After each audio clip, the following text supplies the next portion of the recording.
Hello, everyone. This is Yuri Karasawa, aka Yakyu Cosmopolitan, and today I am joined by SIS Baseball Operations Analyst Brandon Tu. We're going to talk about NPB starting pitchers again as we have reached the halfway point of the 2025 season. But before we begin, quick shout out to a couple of Japan Ball tours coming up. I'll be helping lead an NPB mini tour from September 4th to 11th. We'll see games in Yokohama, Nagoya, and Osaka. Going to be an awesome time. Please join. And there is also a Dominican Republic winter ball trip happening from November 3rd to 13th. I'm not going to be on that one, but it's a really great experience. I know everyone always comes away loving it. So for more details on these two tours, please visit extrainningstravel.com. That's baseball. That's Japan Ball's official tour operator now. So go to extrainningstravel.com and sign up for the NPB Mini Tour in September and the DR Winter Ball Adventure in November. Now, with that being said, Brandon, how are you doing and how have you been enjoying baseball so far this year? I'm doing well, man. Yeah, I'm enjoying a lots of different baseball. NCAA season just wrapped up with the College World Series. I'm gonna be doing a couple of like probably MLB draft, like scouting reports on a couple of college guys. Excited to get those out. Been watching a lot of NPB and just a lot of MLB as well. But yeah, I'm really excited to talk about NPB today. And yeah, I've just been watching a bunch of different baseball, so really excited to get into it and talk about some guys that we've talked about in the past, but maybe we'll have a few that pop up that we haven't really discussed, yet. Yeah, the MLB draft coming up is always exciting. Obviously, the NPB draft is in October, but you do have this kind of crossover between the American and Japanese college guys happening next month with the US Japan Collegiate All-Star Series Yeah, in Japan this time around. So that's going to be fun. But like I said, we're talking about NPB starting pitchers again today. We did this big kind of pitching show here on Japan Ball in March, where we used my preseason power rankings as kind of a guide to just go through the best guys in the league. But to spice things up today, we're actually going to each draft a six-man rotation based on, current form and just our own preferences. So what's going to happen is Brendan and I will each be going back and forth to draft pitchers for like this fantasy rotation of ours. And then as we go through them, we can spend some time discussing names.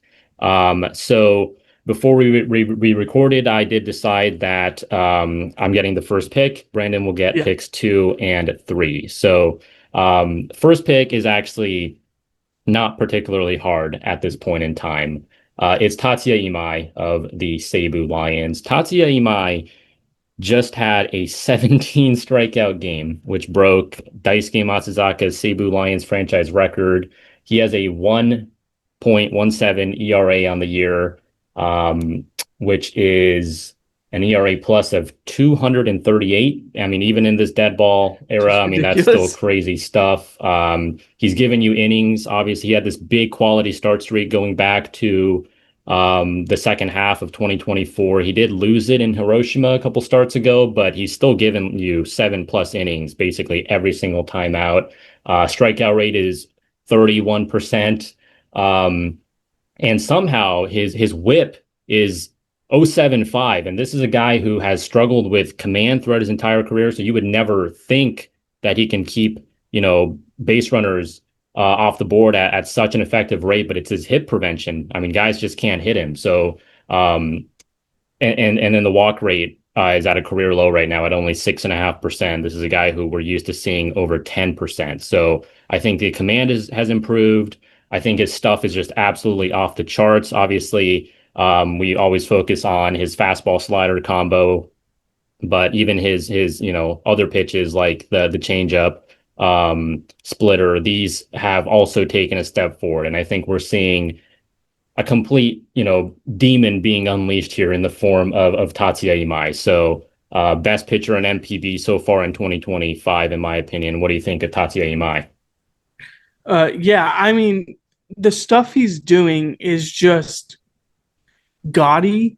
It's hard to really explain because I don't think the command is like plus plus. It's definitely a lot better than it was. What I've found fascinating is he's almost leaned into where his like natural miss is. And we've talked about this before, how he kind of has like mechanics that are similar to Miyagi. He's probably just a bigger person than Miyagi is, so just a different release height, different angle and stuff like that. But they're similar mechanics. He throws with a lot of like not a lot of effort. It's very effortless, and he's almost throwing like a middle infielder, like a shortstop. I Yeah. would say, like Yeah. he's it's just like a very like easy delivery, and he's almost leaned into the like natural miss that he has, which is like arm side and up. Like if you talk to middle infielders, they're like, when I throw the ball across the diamond, like it's gonna tail a little bit like up, and like that's kind of what Amai's like leaned into is like against righties, I'm just gonna like set up on this side of the plate and just have the ball like naturally come back. And it, like if a guy swings at it, so be it. Like as long as it's not in the middle of the zone, I should be okay. And like he's just leaned into that type of location. And then against lefties, he's kind of more mixing it. He still can like get the pitches where he wants them.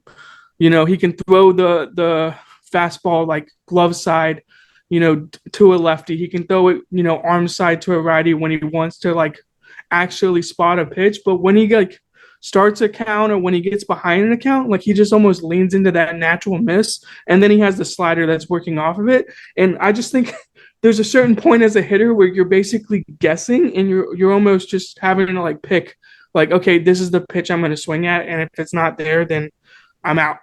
And it's just really funny to watch him carve up guys because it's like fastball in whatever part of the zone for two pitches, and then a slider down and in, and then it's like, okay, now I've seen both pitches, but it's just hard for people for batters to adjust to, and that's the biggest thing for me is that he's like leaned into the natural misses, and you can kind of even see it on like his locations, like the natural miss is like up Yeah. and like almost outside arm side with his natural miss, but like it doesn't matter because like his slider is just that good. And like you mentioned, the changeup and the splitter have actually been really, really good. I've noticed he's kind of upticked the curveball recently.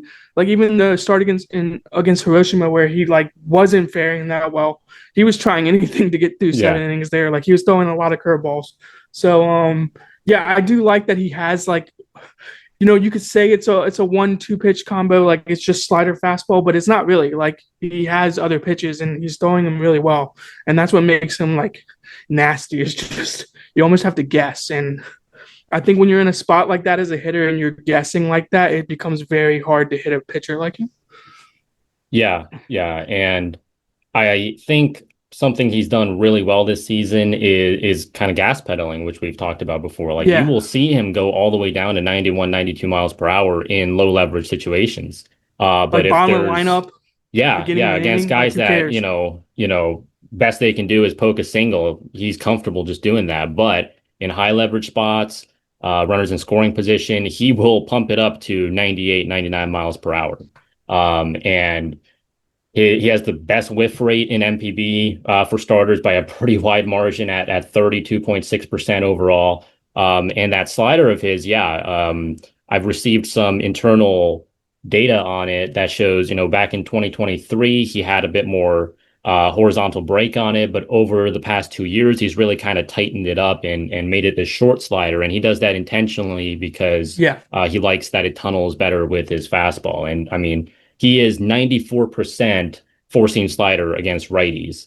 And yet righties only have a 382 OPS against him. So I mean, he's just basically unhittable at this point. And it's one thing if he was dominating like this, but he was only giving you like the 5 or 6 innings. But this guy's given you so much length. He's given you so many great innings. And yeah, I just don't think I expected Imai to take this big of a step forward. He's always had it in him. I mean, he's always been one of these guys that have one of the highest ceilings in the league, but he also did have a pretty low floor because he could be his own worst enemy in terms of, letting the command get away from him. yeah, He might walk the bases loaded and let the start get away from him.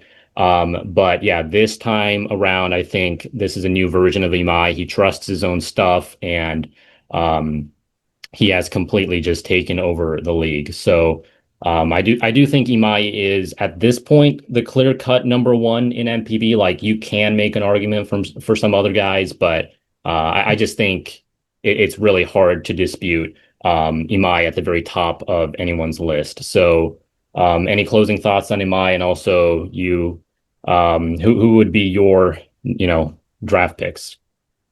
Yeah. So closing thoughts is just like you said, the control, the command has gotten so much better. Like if you told me 2 years ago or even a year ago that he was gonna start striking his fastball at like a 68% rate, his slider was gonna be at like 68% as well, and he was just gonna get all these swings and misses. Like you mentioned the slider whiff rate, like I have 47.7% on his slider, like whatever, it's like 48% whiff rate, 49%. Like it's insane what he's doing with this slider.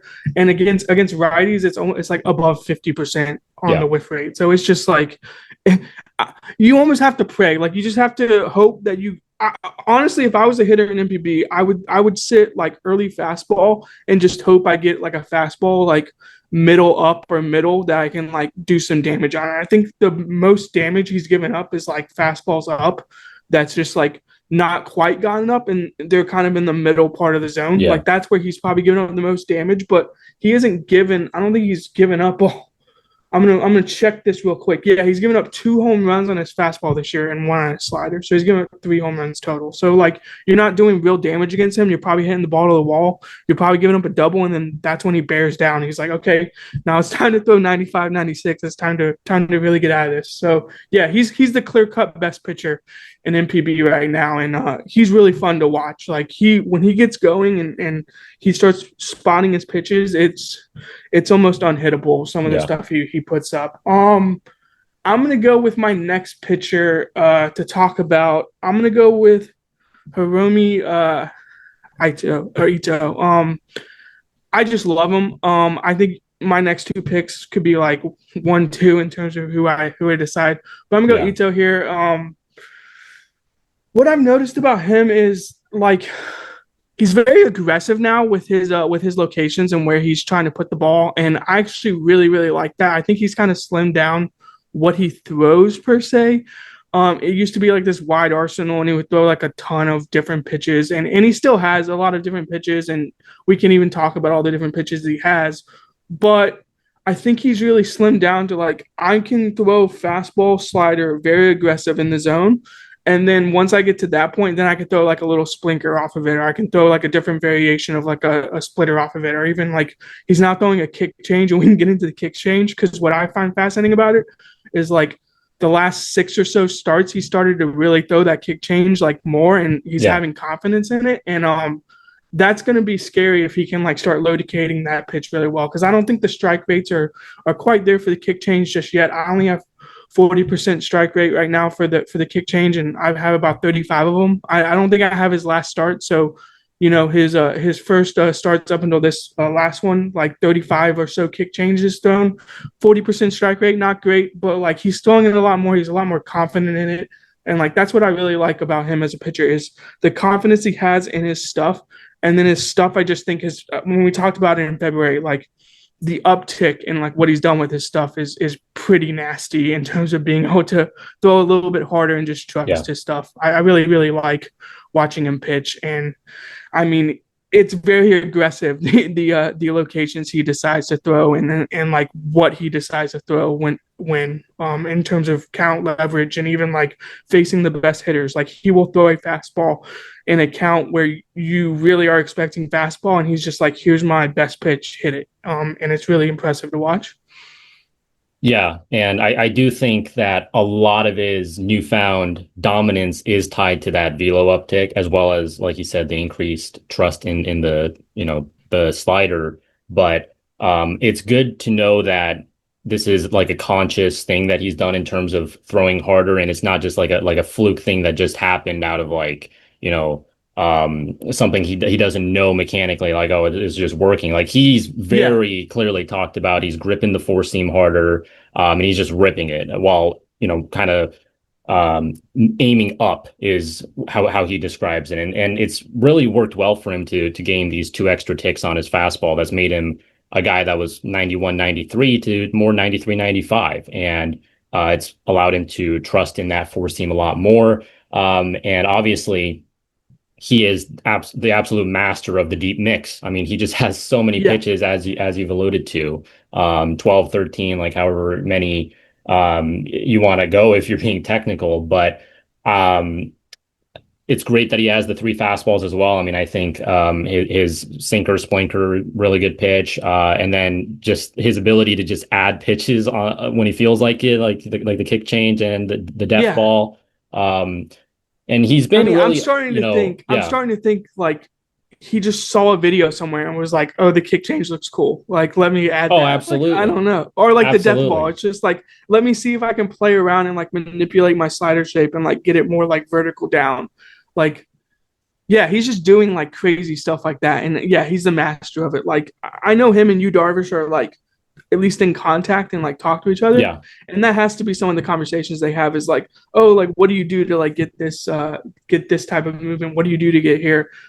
We can talk about this more, but like the forcing fastball, like him gripping it harder, like you don't usually hear that about like guys like choking the ball and like really feeling it and trying to get it out of their hands more. Like most of the time guys need to be like softer with it to really get the Yeah. ball to come out and like ride up. And like it's just fascinating that he's like internally but also like externally is like figured out how to make himself better. And yeah, the whole sights thing and like throwing up, like you might not see it in catcher locations because like the catcher might not always stand up, but he's like, I'm not even aiming for like the catcher's mask, I'm aiming for the umpire's mask. Like I'm trying to like get the ball up. And I just think that's fascinating. But yeah, like you were saying, like all these different pitch types, like I mean, we can talk about it. Like he has a four seam, a sinker, a splinker.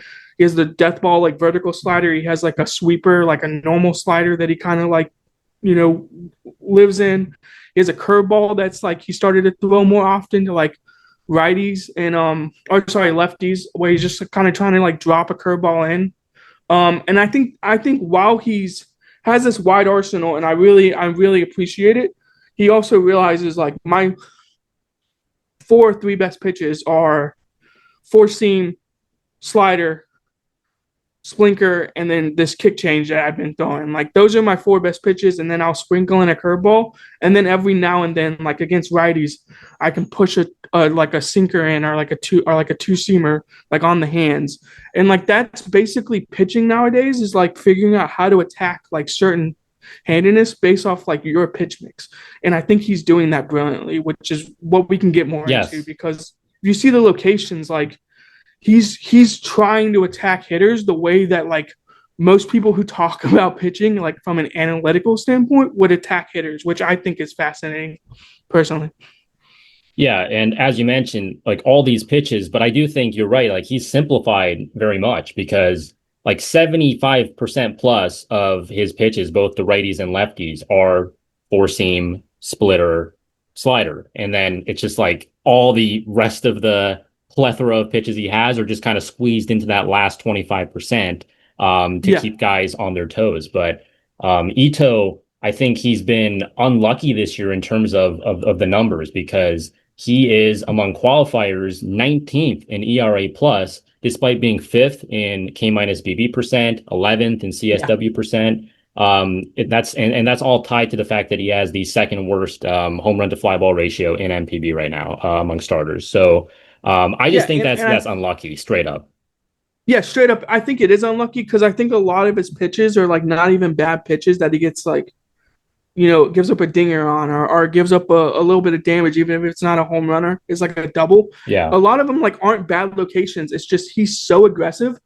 He could probably be a little bit less aggressive and be okay, but I think he's just totally like leaned into the fact that like I'm trying to be aggressive in the zone. I'm trying to be as efficient as possible, and I'm trying to go deep into games and throw as hard as I need to when the game is on the line. And like I've just noticed that in like deep into starts, so like in the eighth or ninth inning, he'll start like throwing the ball like as hard as he was throwing it in the first and the third. And I really like his mix. I mean, if you got like four seam, CSW rates around like 28, 29, 30%, like that's really good. And then just add in like the splitter or the splinker, and then add in the slider too. Like those CSW rates are very good. Like it's very obvious that he's being Yeah. aggressive. And yeah, I think a lot of it is tied to like unlucky Like, I don't know what it is. Like, maybe NPB like feeds him like live balls when he's pitching or something. Because I really don't understand some of the home runs he gives up. I watch guys hit the ball. I watch swings come off the bat, and I'm like, that ball got out. I'm like, I just saw a ball that got hit harder like early in the game to left field that had no chance of getting out. So yeah, I do think he's getting a little bit unlucky in terms of home run to fly ball rates. But in terms of like the second and third pick in this draft, it was between him and then honestly, I'm gonna go with Hiroya Miyagi as the third pick. Yeah. Um, what is tough is I'm leaving another guy on the board, which we'll talk about Yeah. with the fourth pick. But I think in terms of I don't even want to say in terms of this season. I think in terms of like if I'm thinking about the best pitchers in Japan in like a stretch of like 3 seasons or 2 seasons, I think I'm gonna lean Miyagi over basically anyone else. And we talked about that Yep. in February. Like it was 1A, 1B with like Hiroto Takahashi. And I just think Miyagi has been as good as he has been in the past. And it's just like, okay, Imai's been like that great, and Hiromi's been really, really good. Moinelo's been awesome. But Miyagi's like this consistent force on Oryx, and he just has all these different pitches, and we've talked about it, like the four-seam fastball, like glove side that he's trying to hit, and he's throwing like a sweeper off of it. And I just really like his pitch mix. Like I think it's really, really awesome, and just the crossbody action that he throws with, and how crossbody he gets, and the horizontal approach angles that he creates when Yeah. he throws is just it's so cool. So I'm gonna go Miyagi. I'm probably leaving the second best pitcher so far this season on the board, but I just like the consistency of Miyagi. So I'm gonna go Miyagi with my third pick. Yeah, I think Miyagi has the highest floor in MPB, That's a good and way of putting it. Yeah. he did just come off like one of his worst starts where he gave up 4 runs in 4 innings, and he got deactivated after that, so he's probably going to sit out like 10 plus days and then come back fresh, hopefully. But yeah, I mean, his numbers on the surface a little bit worse than last year, sure, in terms of like, yeah, he had a 1.91 ERA last year, now it's a 2.44. But strikeout rate's Yeah. actually better, walk rate's the same, ground ball rate's the same. It's just like, yeah, he's still the fundamentally the same exact pitcher he was in 2024, when I think he was very clearly, along with Hiroto Takahashi, like the 1A and 1B in NPB. And I think he has also leaned even more into like four seam slider, especially to lefties, Yeah, I've where noticed that too. he's 88% four seam slider versus lefties, and they have combined to have a 231 slug against him.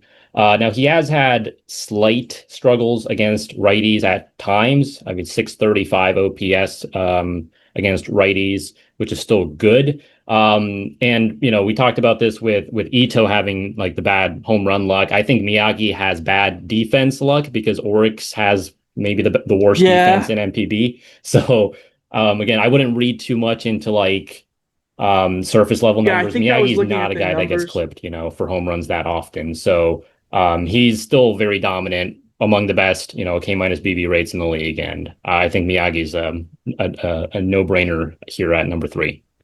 Yeah, I think the point 0.5 of ERA, like the 191 to 244, I think a lot of it can be attributed to like, okay, his defense is not good this year. And I would caution people when looking at like MPB, like DRS numbers, like don't solely look at the like number itself. Like Yeah. the number does matter, but it's more like a range, or like Yep. how bad has this team been.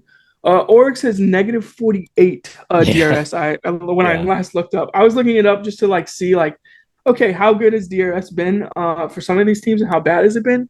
And I think they're the clear worst team in MPB Yeah. And they're also at the DRS. very bottom of like UZR and TZR. So I think Yeah, across like exactly. every defensive metric, they're the worst. Yeah, whether you use delta graphs or you use R metrics with a defensive run saved, I think they've just been flat out bad. And yeah, I think a lot of that can be tied to, and this is why I don't love when people talk about like ERA and like earned runs and errors and all that stuff, because that's very subjective stuff. And a play that should be made that Yep. isn't made could be called like a single or could be called a double. I think that's happened a lot to Miyagi this year. And yeah, I mean, just leaning into like there's the four seam and the slider. And I still love the fact that like when he throws his four seam fastball, like the wrist angle is Yeah. very much like tilted. So like the ball almost like tells back, carries back a lot like Imai. I think they both are like in a similar position where like they're both kind of throwing pitches that kind of tail back and have that four seam like carry, but they still get a little bit of like ride on it, a little bit of run too. So it's like a ride run Yeah. fastball. I think he's just mastered. And again, I every time we talk about him, I want to bring it up. He's mastered the glove side fastball as well as anyone in NPB, as well as anyone in the world, honestly. And the way he throws that pitch is just fascinating to me. And yeah, I think he works his entire arsenal off of it. And we hadn't even talked about like the eephus curveball or like Yeah. the splitter, even though like the slow like bear claw changeup that he kind of throws where he has like his fingers off the ball.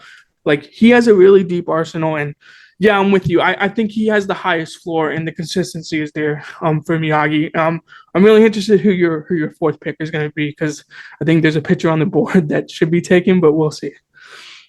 Yeah.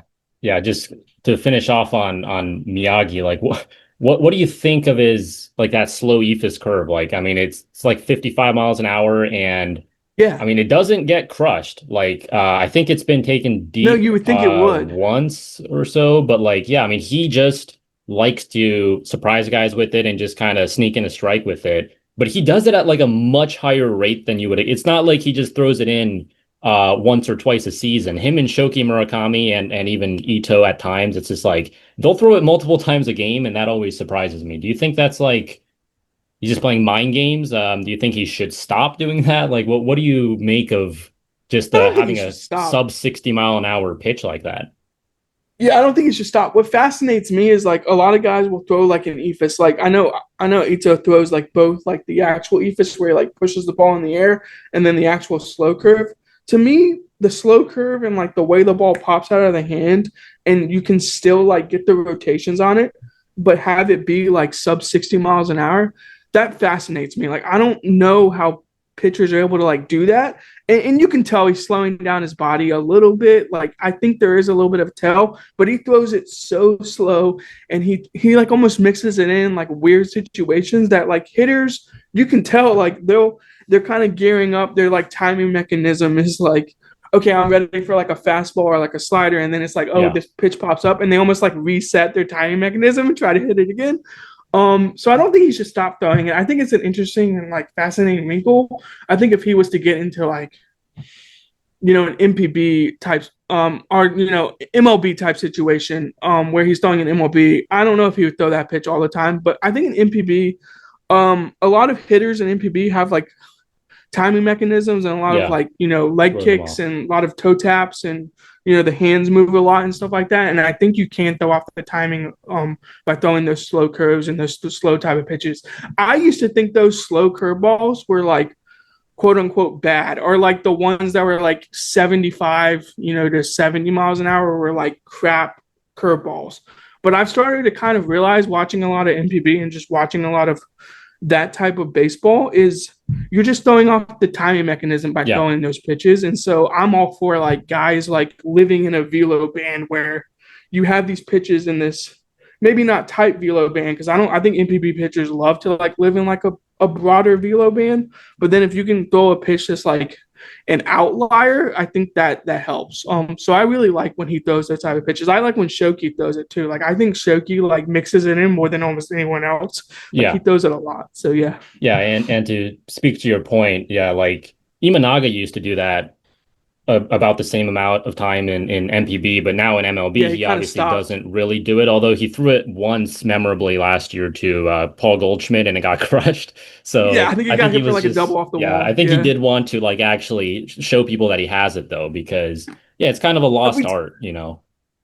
every time I talk about Imanaga, I like try to tell people like, oh no, he used to have like 8 or 9 or 10 pitches, and like I just think people like don't believe me. But it's Yeah, like if you pitching watched him at philosopher. MPB, yeah, if That's you what he watched him is. at MPB, like that's what he did. Like he just threw all these different pitches, and he was like trying to throw off timing and stuff like that. So yeah, again, like I think that's just something that might not work outside of MPB, but inside of MPB, I think those slow like eephus type curveballs really work. And I would caution people to call them eephuses. I think they're more like curveballs because of the Yeah. spin Whereas like an actual eephus, like what like Ito's thrown it a couple of times where he just like the 40-mile-an-hour like lob pitch that like falls in for a strike. Right. Like I actually have some of those in the database, and I just don't even know what to do with them because we don't have like a pitch type for that. Like we don't have like Right. a way to Yeah. quantify that. So Yeah. yeah. Yeah. Ito has like the true ephus, and then the others are just like spiritually kind of ephus like. Yeah. Spiritually cursed.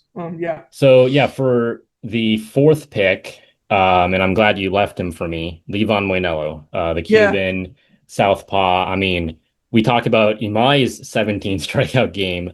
Moinelo had an 18 strikeout game just a few weeks ago, against the Swallows, which yes, it's a bad lineup, but he did it in 8 innings.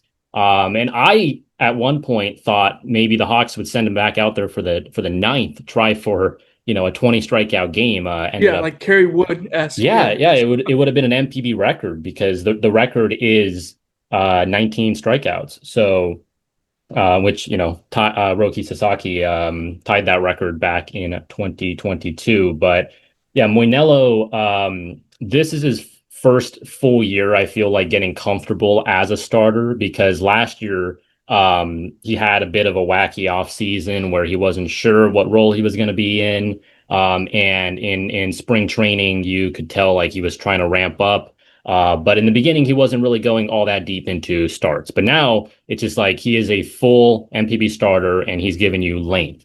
And so right now, 12 starts, he has a 1.28 ERA, has a 2.24 ERA plus, 30% strikeout rate. I mean, that 18K game really boosted that. Only a 5% walk rate. This is another guy like Imai, who at times in his career, especially when he was this high octane reliever, would have pretty high walk rates.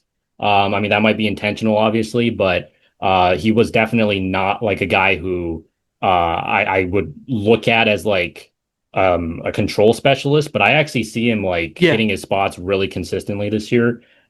His K minus BB percent is actually number one in MPB at this point. And what I've always loved about Moinelo is that he has such a stable pitch mix. I mean, it's only the four pitches, but they're all Yep. so good, and he has such a good understanding of how to use it against both hands.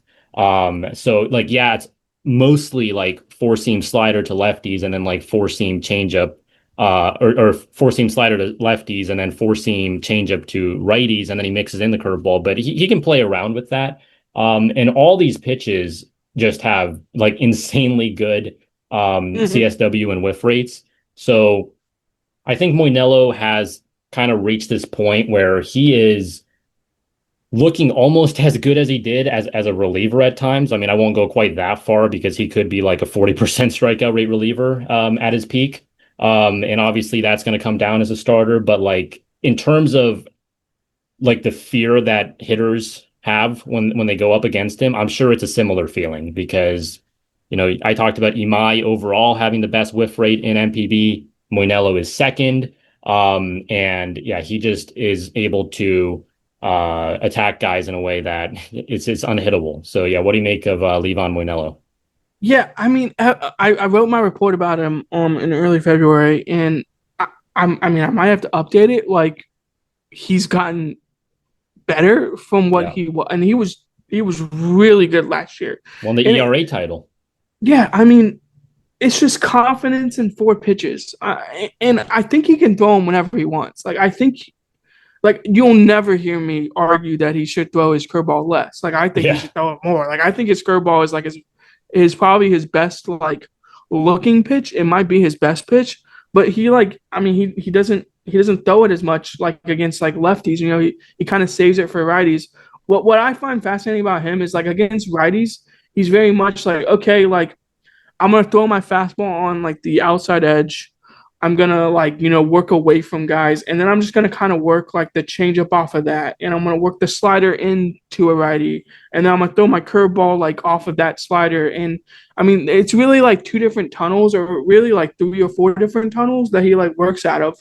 And the changeup is, I mean, I think that was the question mark that we had because I remember you tweeting me back like when he was transitioning to a starter, like, do you think he can actually like do this? And it's like, I mean, yeah, you're like that changeup is plus. Like that changeup is good. Like it works, and to your point, like the changeup whiff percentage against righties, 47%, CSW 36.7%, like CSW percentage on the slider, 29.7%, 29 slider whiff rate against righties. Like against righties, I think he does enough to win. And then against lefties, it's like, okay, like now I'm gonna actually like torment people. I'm gonna throw these pitches like wherever I want, and it's just gonna matter.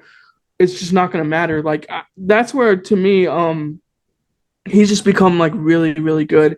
And I think he's one of the best movers on the mound in the world, but especially in Japan. Like I think he moves incredibly well on the mound. And I know we don't talk about like mechanics a lot on here and we don't like get into like that side of it, but like if you watch him pitch, he's like the quintessential like everything kind of flows, everything's like here, and then like when the foot hits and he has to like step on the gas, when he has to like get it going, every the foot hits and then like the whip like starts, like the Yeah. chain just like starts. And that's what's so impressive to me is like how well of a thrower he is and like how well he moves on the mound.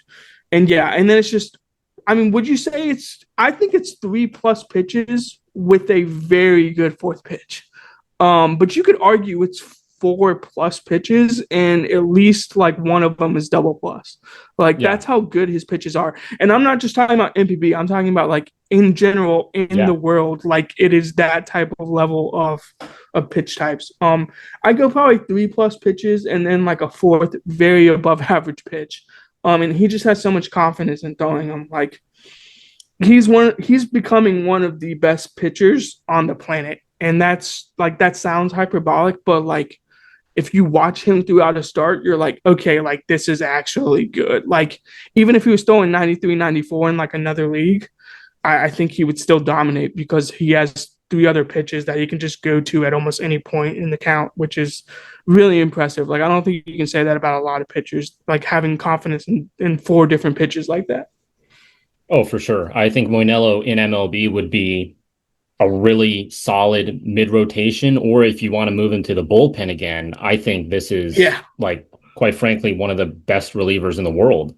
Um, Yeah, that's in the that, scary part. yeah, Yeah. exactly. Like he, like he now has this flex ability to really be put in whatever kind of role he needs to be. And I think that's going to be fun to see next year in the World Baseball Classic as well. But yeah, I mean, in that 18 strikeout game, he went into the eighth inning with 14 or with 15 Ks, and then he struck out the side. He got all the Ks against righties. He actually topped out at 97 that inning. So, even deep into the game, 100 plus pitches, he was able to touch 97.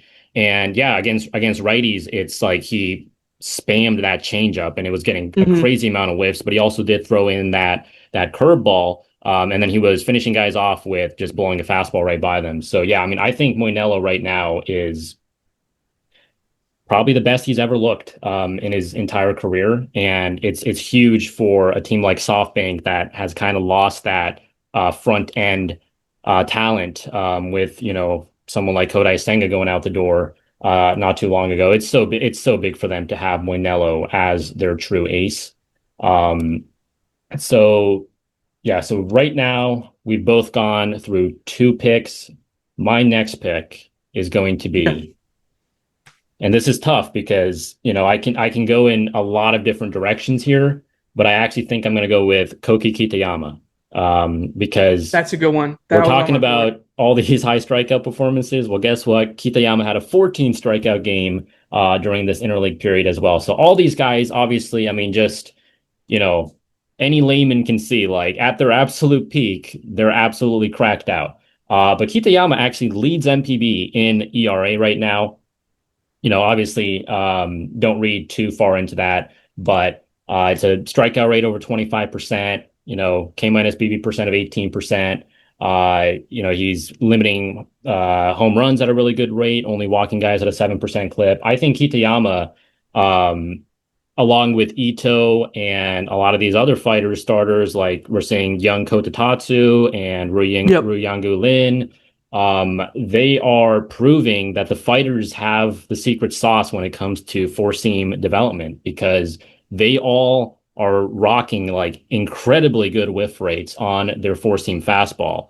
And the usage rate isn't even that high on the four seam. So it's not like, I think a team like Lotte, honestly, is like, I don't know if that's an organizational philosophy, but they throw so many fastballs. The fighters aren't like that. The fighters, I mean, they mix and match really well. I think they have a lot Yeah. of sinkers. A lot of their pitchers throw sinkers. But yeah, Kitayama, he sits 93.5. And he's not afraid to go top of the zone. And I just think that knuckle curve he has alongside the splitter, those are both really filthy pitches. But I mean, he's another guy with a really deep arsenal. And when Kitayama was first drafted, and Shinjo used him as the opener on opening day, as a rookie. Like, people thought he was kind of crazy, but that was Shinjo kind of showing that he has his trust in Kitayama as a future star, and I think he's been proven right, because yeah, I mean, Kitayama is crazy good right now. Missed out on a no hitter in his last start by two Yeah. outs. Got clipped by Oshiro for a home run in the ninth inning, but he could have had a 14 strikeout game and a no hitter in this same interleague play cycle. So I think Kitayama's crazy good. I think he's really underrated. What do you make of Koki Kitayama? Yeah, so for me, with the fighters, just in general, I mean, obviously they're pushing four seam, velocity. They're pushing like four seam whiff rates per se, like whiff percentage.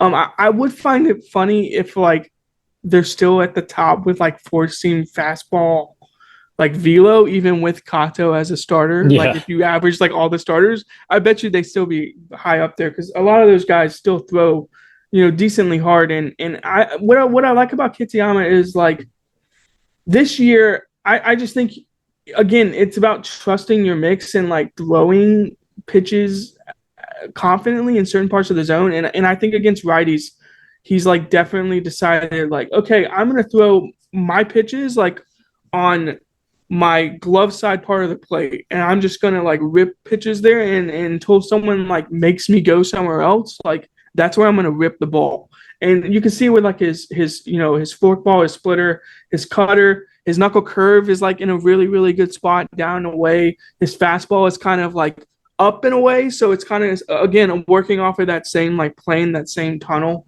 the up and away, and then the knuckle curve off of it. And then yeah, against lefties, I mean, I think he's definitely pushing like that side of the plate with like let's say like a cutter, which makes a whole lot of sense. Like against lefties, he's pushing the ball, inside to lefties, and the splitter down is probably a really nice pitch for him when he gets to a certain point. But then he's also throwing like the fastball like arm side up and away, so it's almost like an attack plan against two different handedness where he's throwing like almost the exact same forcing fastball, but then he's kind of working all these other pitches off of that. And I wonder if that's just like an intentional thing. Like if I throw this four seam fastball up and away from the batter, like are they really gonna be able to like do damage against it? Like as long as I get the ball up there in NPB, I'm probably gonna be good because the only thing you really can do with that pitch is what slap it the other way for a single, maybe slap it down the line for a double.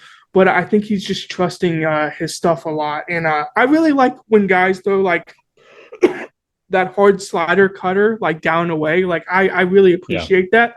So I think like the fact that he's leaning into like the cutter usage too is like big. And yeah, the splitter is still really really good. And then like you said, the four seam fastball whiff rates are like, I mean, he's at what 21% against lefties. Like that's really good against the lefties. Yeah. Against lefties. So yeah, I really like the way he's pitching so far this year. And yeah, he would have been my pick on the board if you hadn't taken him. So yeah, I'm with you. I think Kitayama has been awesome this year.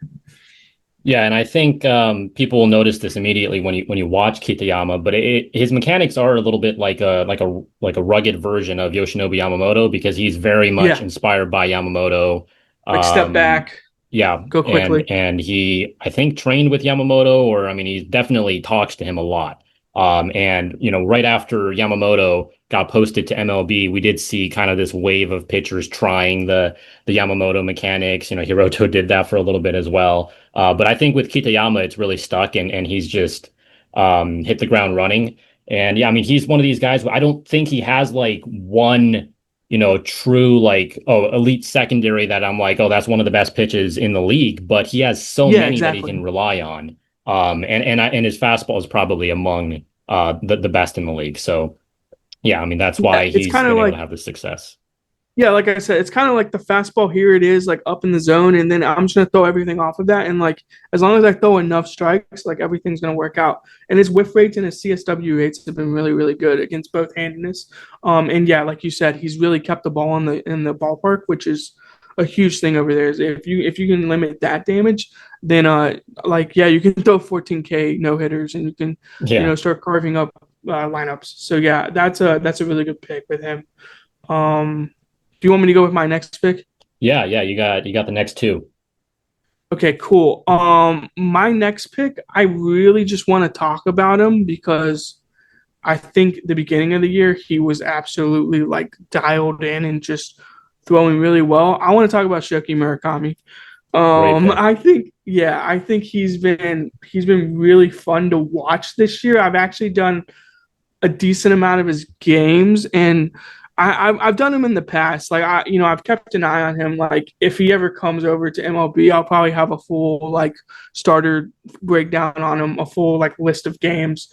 And I haven't done like full seasons of him in the past, but I've kept an eye on him. This year I've kind of upped my I guess I would say chart usage on him in terms of like charting him, and I just really like the way he's pushing his fastball against teams. And yeah, it's kind of interesting because he has like a quote unquote deep mix, but he really only throws like just fastball.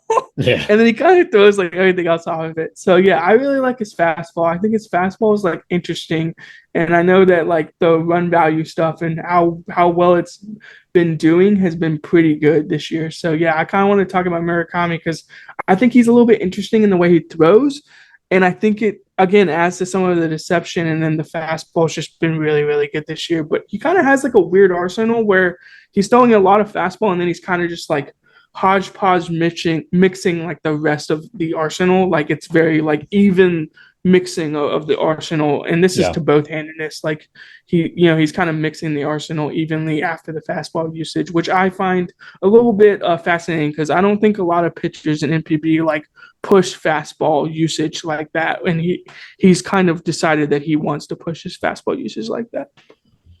Yeah, and I think what's been huge for Murakami to have this, I don't know if I'd call it bounce back because he was still good last year, but he wasn't quite on that 2023 Rookie of the Year MVP level when he just burst onto the scene and was, striking everyone out and not walking anyone. And he really looked like, along with Yoshinobu Yamamoto, like probably the best pitcher in NPB. Last year, he really actually struggled against same-handed hitters. Yeah. But then he added this or re-added this slider to kind of replace the cutter usage because the cutter was not doing well against righties last year. And he actually calls this slider the Awaji Island slider because he worked on it while in spring training. And he had like his teammates like Koji Shikamoto just be in the batter's box and give him some tips on how it looks. And I think it's not like a crazy good pitch or anything, but he's getting more and more comfortable with it. And I just think it's diversified his mix really well. But I think what really like sets Murakami apart is this, splitter, split change, whatever you want to call it. I mean, that pitch is absolutely diabolical. I mean, it's a 54% whiff rate. You're not going to see many pitches in the league that have a whiff rate quite that high. And you'll just see him like bounce the pitch and he gets whiffs on it all the time. He gets a lot of ugly swings on that pitch. And yeah, to speak to your point on his fastball, he's not a hard thrower by any means. He averages Yeah. 90.5 miles per hour on his four seam, and yet he has a really respectable 16% whiff rate on it. And I think it really helps him that like his two seam, his sinker is like he can mix it, he can mix that in. I mean, it's the thing Eno Saris always talks about, right? With having like the three different fastballs and Mm-hmm. um The triangle almost that you can yeah, like work off of. work Yeah, off yeah. these planes. And yeah, I mean, Shoki Murakami, if you look at, just his strikeout rate, for instance, it might not blow you away. It's only 19.7%, but he doesn't walk anybody. He gets a ton of soft contact. I mean, he's a fly ball Yeah, pitcher, but he is number one in NPB in soft contact rate. that So makes I sense. think Murakami, I mean, he's kind of really kind of mastered sequencing and pitching. We talked about that slow curve ephus he has. I think he set a record the other day for like slowest pitch ever registered on a radar gun in Japan is like 40 miles an Would not hour. shock me. It was 40. Um, Yeah, I think Ito's been like 44 with the ephus. So yeah, yeah, 40 would probably break the record. And it's, I mean, it looks like a true ephus, but again, he's spinning the base, like he's getting topspin, like he's spinning the baseball. And I just find that absolutely wild that he's able to do that. And yeah, I mean, when you're pushing like 53% fastball usage against, what is it, against righties, and then, or so, excuse me, against lefties, and then 46% against righties, like you obviously trust your fastball. There has to be like some level of deception there, like the way the ball is coming off his hand and just the amount of weak contact he can get on that pitch and stuff like that. And it totally makes sense that he like yeah, induces weak contact, like he's the soft contact like rate like leader, because the way he pitches, like it's almost like he wants the soft contact. Like yeah, he'll go for the strikeout, but like the strikeout isn't really that important to him. It's about getting like to the next batter, to the next inning, and yeah. that's what And I really like about him too.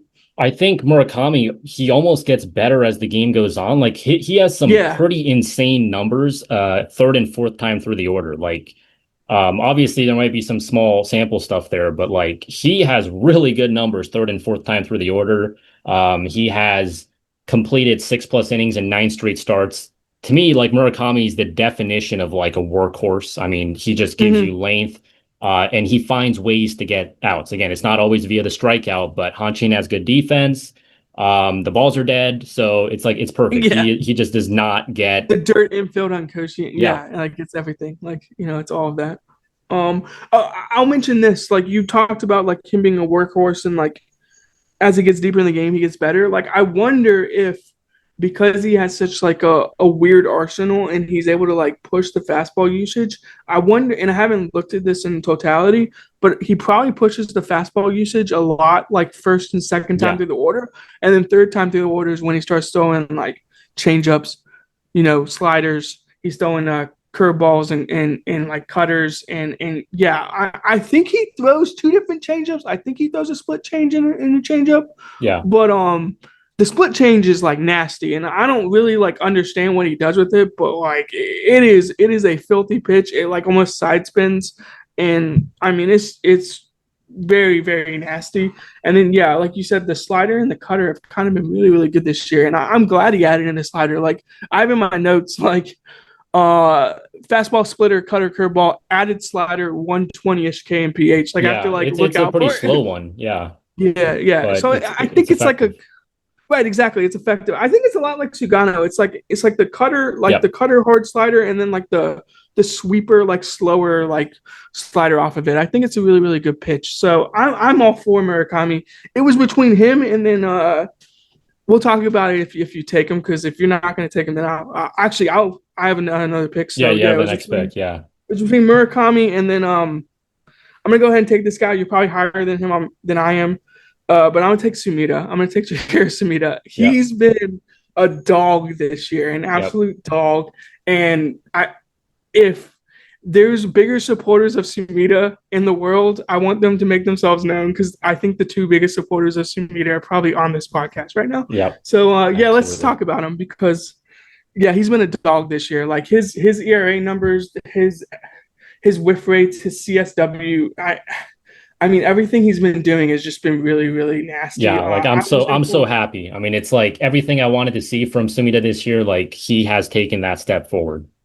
yeah, exactly. Yeah, I was gonna pull up his numbers. Yeah, 144 ERA with a ERA plus of 193. So really, really good ERA plus this year. FIP minus to 64. KW Woof. ERA minus of 82. Like he's been absolutely nasty this year, and quite frankly, I think his command has gotten better. Like I think his command was really good. I think you could argue it's plus now. Like I think it's plus command, and that's like where you could argue like, okay, could he be like, I'm trying to equate him to like, could he be the ace of Cebu? Like obviously not with Imai, but like is he the second best pitcher on Seibu? Like he probably is. And I don't know if you could say that like 2 years ago, where now I think it's definitive he's the second best pitcher on Seibu Absolutely. this year. Yeah. Yeah, Yeah, so I really I he's really so like the way he's good. been pitching. Yeah, go ahead. I mean, because I'll kind of bounce off of you because I think he's been filthy. Like the changeup is nasty, the splitter's nasty. Like I said, I think his Yeah. command's been Yeah, better. and The I think that's curveball is exactly it. disgusting too. Like last year, the changeup was diabolical, but the Yeah, curveball was, not all that great. And I mean, he doesn't have the best fastball. So he kind of has to hide that pitch. And I think he was just like really dominant off almost a changeup alone, saving it for two strikes and then just striking guys out with it. But this year, I mean, it's both the changeup and the splitter. yeah. And both those pitches have a whiff rate well over 40%. And his changeup usage only accounts for 13%, and yet it makes up for 38% of all his strikeouts. So it really is like his big That's putaway he's pitch. just putting away guys with his And I, changeup. I Yeah, almost wish he would like cut down on the four seam even more. Like it's 43% four seam. In terms of the whiff rate, it's only an 11%. I mean, he has added like a tick to it. I see him hit 150 kilometers per hour, like the 93 mile per hour mark with the fastball. And if he's like consistently there, that's actually totally fine. But I just think his secondaries are so much better that he could be even more dominant if he just threw those pitches more. But yeah, I mean, Sumida right now, in terms of just strikeout rate around 23%, walking guys yeah. below 5% mark, not giving up any home runs. Like he used to get clipped every now and then, but right now, I mean, he's doing such a good job of What do you like think the home run maximizing every suppression? part of his game. Yeah, maximizing. I mean, that's what he's doing. He's maximizing his talent. He's maximizing his locations. What do you think the home run suppression is like due to? Is he just like running into good luck? Like I think he's pushing his locations like away from the middle of the plate.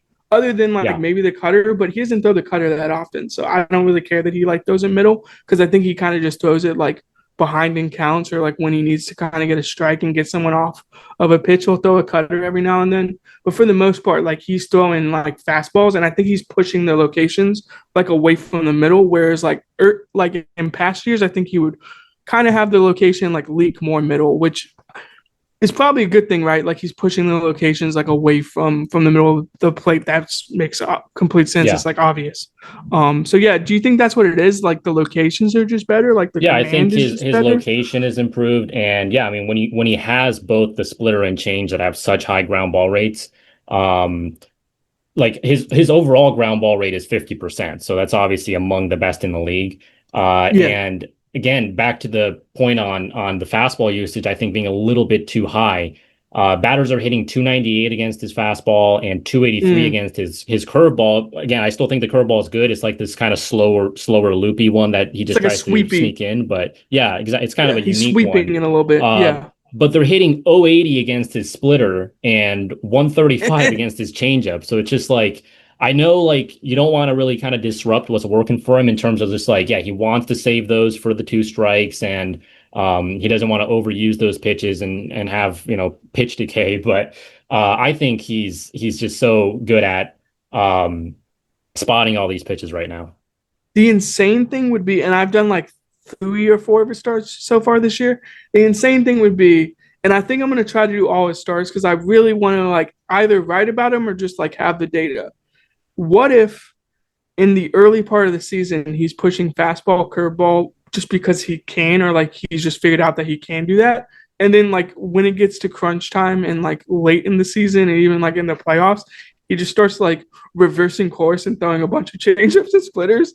That would be really, really funny if he does that. And if I just gave away like his meta game Yeah. plan, then so I be it. mean, But I can totally see that because it's like the changeup was one of the best pitches in NPB last year, and he's actually decreased the usage, which just yeah, doesn't he's make almost like sense. guys are sitting on it, but like it didn't matter that guys were sitting on it. He Yeah, was that good with the pitch. I wonder if he's just saving it for like I need to throw this in like a key spot, or I need to like save this pitch for like again pitch decay. Like he's like, how many times can I throw this pitch during a game? I think he could throw it. I mean, I don't want to get crazy, but he could throw that pitch 30 times a game and yeah, it would get results. but I think not pushing it as far, especially early in the season, is not a bad thing. I find it wild that his changeup is what he threw. He's thrown 26 of them so far this year to lefties and 18 to righties. Like that's too low. Yeah. Like we talked about his changeup in the past. I think he's a supernator, but he understands seam effects and seam shifted wake like so much that Yeah. he can like cut the changeup and like cut it away from like left. He can cut it away from lefties, and then he can get like a little bit more like around the ball and like really pronate and like get the ball like fading away from the righty. So I think his changeup is like the best pitch. Excuse me, he's thrown 113 changeups. I was looking at the cutter. He's thrown 113 changeups to righties and 38 to lefties. Like, could he not throw like more to lefties? Like, could he not just cut the changeup and throw it away from him? Like, I think he could. Like, I don't know. It feels like to me that he should just throw his changeup more. Like, I don't know. Like to me, like 26 changeups to lefties just seems too low. And again, with the changeups to righties, like it makes sense why he's throwing that pitch to righties, but to lefties, I'm all like, I understand the whole like same handedness changeup thing. Like Yeah. you don't want to throw it, but his changeup's so good he It's can't so throw it. unique. Like he can Yeah. throw it. Yeah. So I'm with you. I think he should throw that pitch more, and hopefully he does like later on in the season.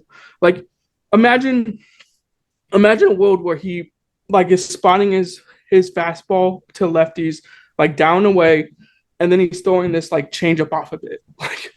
Like, and Yeah. he's like cutting it a little bit, and he's just making it move. Like, I like his changeup a lot. And like, yeah, I mean, 113 to righties and 26 to lefties. I mean, let's push Yeah. the lefty changeup usage like to 60 changeups this so far, 65. Like, let's push the changeup Yeah. usage to And lefties. Like, I think we can. I think he's really finally living up to that like top prospect tag that he had during the Right, because 2021 draft. people really, really liked him, right? Yeah, 20, and I yeah. think the talent's been clear from the beginning. Like he went 1 in 10 in his rookie season. And then people were like And win loss. It yeah, matters. and it's just like the underlying numbers with him have always been good. So yeah, I mean, so happy to see Sumida doing well. My for my next two picks, I actually want to bunch them together. They're both Giants pitchers. I'm Yeah, gonna go ahead. go Foster Griffin and Iori Yamasaki. I think these Yes. two have been so huge for the Giants with Shosei Togo, their ace, like kind of crapping the bed this year.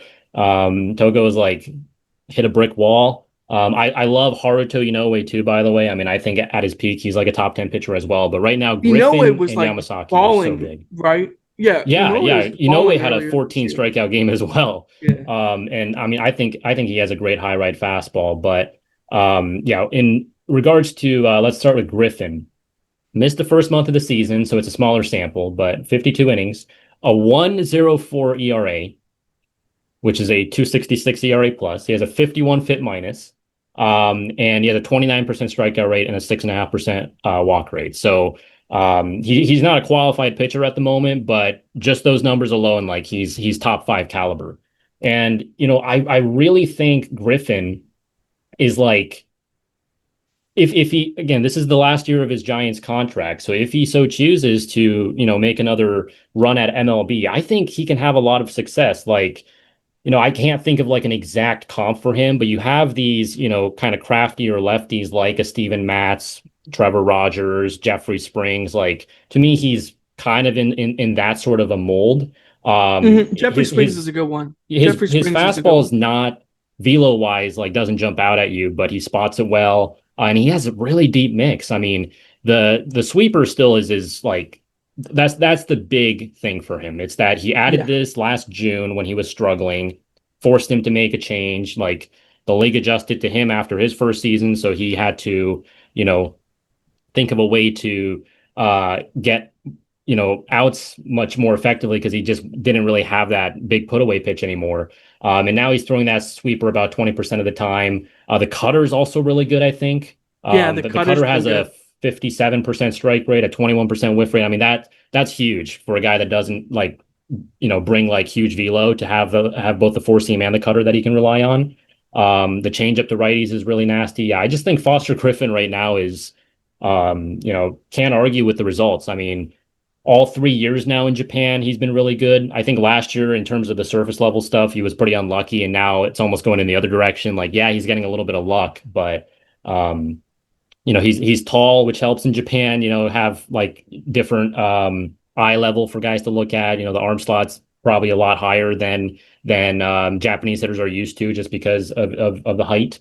But yeah, what do you think of Griffin? And then we'll get into Yamasaki. I think I think Foster's interesting because, like you mentioned, all those guys like Springs is probably a decent comp with like the sweeper, and then also just the pitch mix, like the I want to say like the diagonal, like almost movement profile that you would get if you were looking at like a pitch plot for him. I think Springs is like a decent like comp, or like a decent example of like what he could be in MLB. But I mean, you have like guys like Eric Fetty, Kyle Hart, from KBO. Yep. Like, who's to say Foster couldn't do like that type of work? I think Foster Griffin, if he was to like come back to MLB, would be a decent like 4 or 5 starter at least, at the very least. So yeah, I really like the way he's been pitching this year. I, I mean, everything's in like this. I just like the velo band that he kind of lives in, like the depth of like the velo band, and Yeah. then all the different like movements, and he kind of covers the entire pitch plot, if that kind of makes sense. And that's what Yes. I really like about him, is that he's kind of in all these different quadrants with the pitch plot. And like the slider whiff rate with the sweeper, it's been really really good this year.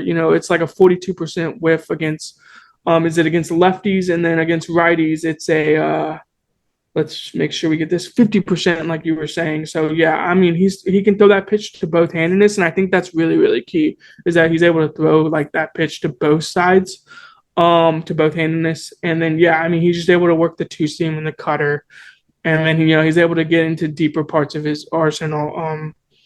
I just wonder, like he's even throwing a splitter. Like he's also like throwing a splitter too. Yeah. Like I know that guys when they come over here, like they pick up the splitter as a foreign pitcher a lot of times, and they'll like use it. Like he's throwing the splitter like a not a huge amount, but like he is throwing it, and I think it works. Like I think being able to throw like all these different pitches really helps him get some buyback in terms of like where he's throwing pitches and like the locations at which he's throwing them. And yeah, if you kind of just look at like all the different locations, like I think he does a really good job of keeping the ball like in certain spots of the zone based off like the movement pattern of the pitch that he's throwing, which is like a good key to be like, okay, this guy has decent command of a bunch of different pitches if he's able to kind of lean into the movement of a pitch and kind of push it to that area of the zone.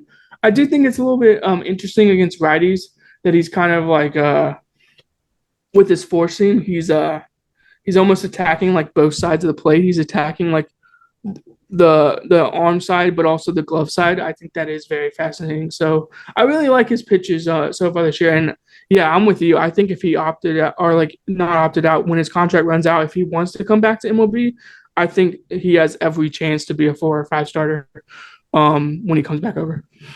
Yeah, yeah. And again, I mean, just looking at like his Savant page from when he was in MLB, like he's just added a lot of depth to his game from that point. I mean, his cutter was his Yeah. best pitch back then.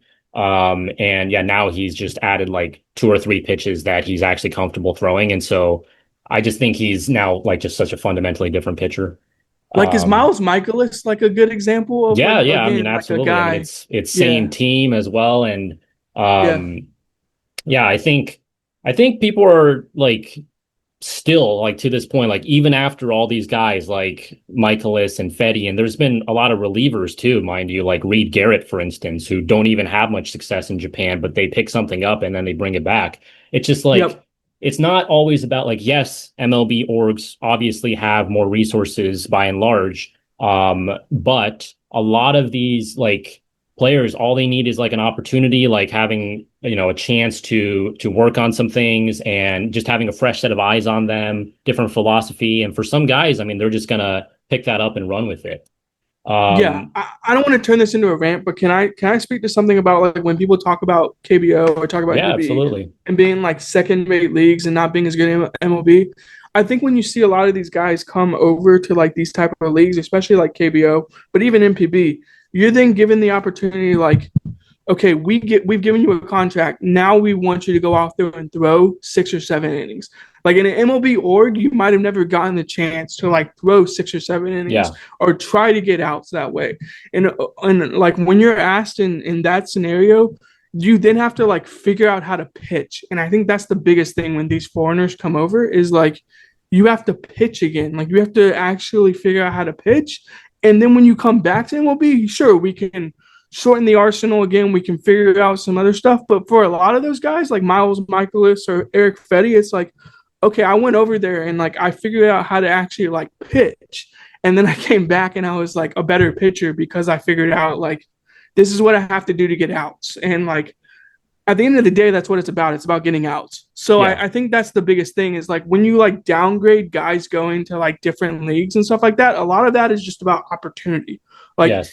am I going to be given the opportunity to like go actually like compete and get outs, or am I just going to sit in AAA or sit in AA and like not really be given the chance to like Yeah. compete And and I get think that's the outs? thing, right? Because it's like guys who are kind of hard stuck at this like 4A level. It's just like in the minors, you're maybe on a strict pitch count and you're not working deep. And it's just like Right. if you don't force yourself to learn how to pitch, it's just not going to happen. And that is one thing, for better or for worse, you can say that MPB teams do is they make their pitchers go deep into the game, often to a fault, but it's just like the Yeah. guys who are able to perfect that. And I think Griffin has done it. I mean, he doesn't go like 8 innings, but he is giving you 6, 7 almost every time out now. I just think he's phenomenal. And Yeah, then he's getting 18 to 21 outs a game, which is what yeah, you're looking for. yeah, Yeah. I mean he can easily just give you 3 times through the order. And then with Iori Yamasaki, what's so funny about Iori Yamasaki is if you just showed me his numbers before the season, I would think, oh, you're showing me Hiroto Takahashi's page Right. Yeah, because you're showing me. Iori Yamasaki leads MPB in ground ball rate right now, 56.6%. I mean, that's almost a 60% ground ball rate. And he is just pushing this splitter splinter usage so high. Yeah. Especially against lefties. I mean, he just pounds that pitch. And it's been huge. I mean, he's doubled the usage on it since last year. You've talked a lot about how, I mean, he's completely reworked this pitch. So he's like right now, like 30% four seam, 30% splinter overall. And then, yes, he has these other fastballs, the cutter, the sinker. I don't really care about the other pitches. I just like the splinter. I mean, this pitch, Yeah. it just gets guys to roll it over. And yeah, I mean, yes, like he started the season with what, like 35 plus scoreless innings. So his numbers are a little bit inflated, or the ERA, I guess, is deflated from that. But it's a 1.34 ERA, it's a 2.07 ERA plus, 71 FIP minus, still a 23% strikeout rate. I'm actually really impressed that for a guy that, throughout most of his career, he's had some rough patches and he's like often below 20% strikeout rate. He's keeping it up there, not walking guys, 3.5% walk rate, 0.88 whip. I mean, it's just like, I think Yamasaki's doing everything that, again, I thought Hiroto Takahashi had mastered in terms of, just dotting that splinker and then having the other pitches off of Hmm. it, and getting ground balls. I mean, you're not going to give up damage if you have 56% ground ball rate. So, yeah, what do you make of Yamasaki? Yeah, I've seen a couple of Yamasaki starts. I need to get more in depth with him, and I need to watch him because, like you said, it's very much like Hiroto-esque in terms of what he's doing. I will say I just like watching him pitch and like attack the zone with those type of pitches. And yeah, like you said, when you're gonna get ground balls like that, like I'm all for like attacking the zone with pitches, down, which is what he's doing. And I know I heard Saris talk about this on like recently, like there might be like guys who start throwing like multiple off speed pitches in MLB, but like we see that in NPB, like guys throw Oh yeah. multiple off speed pitches, they throw different variations of like off speed pitches, and like this is a perfect example of like Yamasaki's like found a way to like basically like split this ball and like make this like back spinny, almost splitter type pitch, as we're talking about like this flinker, like that pitch is nasty, and he's just able to work everything off of it. And he throws relatively hard, like 148 on the fastball, and then like the splinter is in like the 141 kmph, 142 kmph.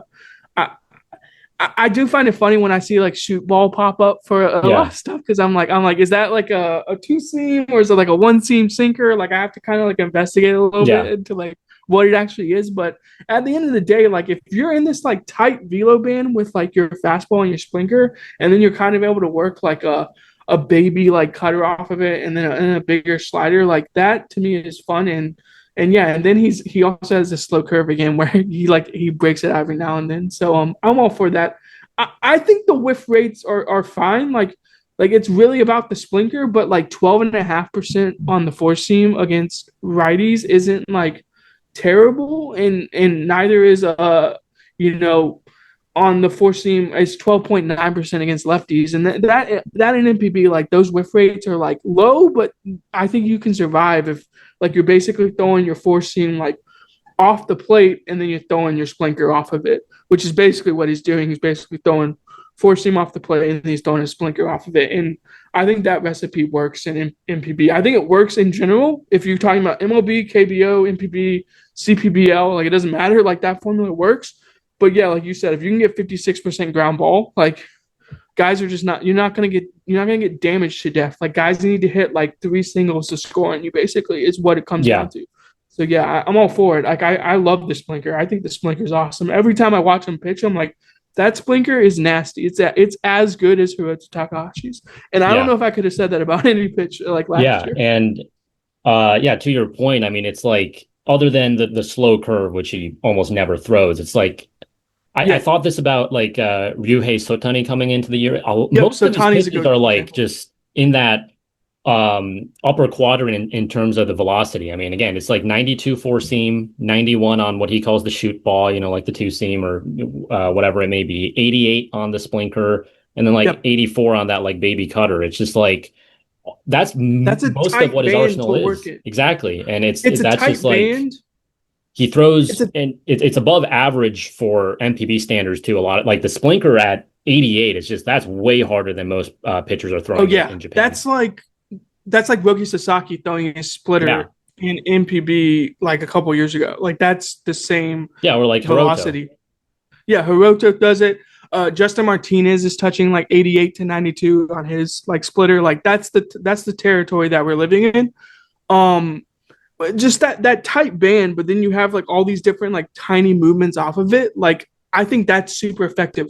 So you can either have, and we've talked about this throughout the podcast, you can either have like a big velo band where you're covering a bunch of different velocities, and that's how you're throwing off timing, or you could have a really tight velo band, and then you're just like playing with movement profile, and you're basically getting guys to like you're getting weak contact or swing over because like the velo band is tight, but you're getting a bunch of different movement profiles. Like there's different ways to go about it, and I think he's attacking like the tight velo band. Really, tiny movement is what he's really doing with his pitches.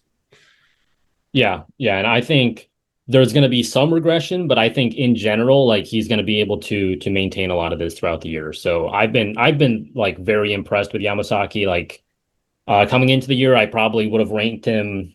Well, I had him on my list at like 40, 45, and now I think he's top 15 easily. So yeah, Iori Yamasaki, huge for the Giants with Togo not doing well. How about your next two? These are your last two. So yeah, who's your So next make two him draft count. picks? Yeah, so Yeah. make him count. Yeah, let me take a look at the board. Yamasaki was a good pick. Okay. I like this because of the ERA, and I just like watching his fastball. I like watching him basically obliterate the zone with the fastball. Let's go Hiroto Saiki as our next pick. I Yes. think that would be a really good, fun pick. And then I might go a little bit farther down the board to talk about someone else. But let's go with that as the next pick, Hiroto Saiki.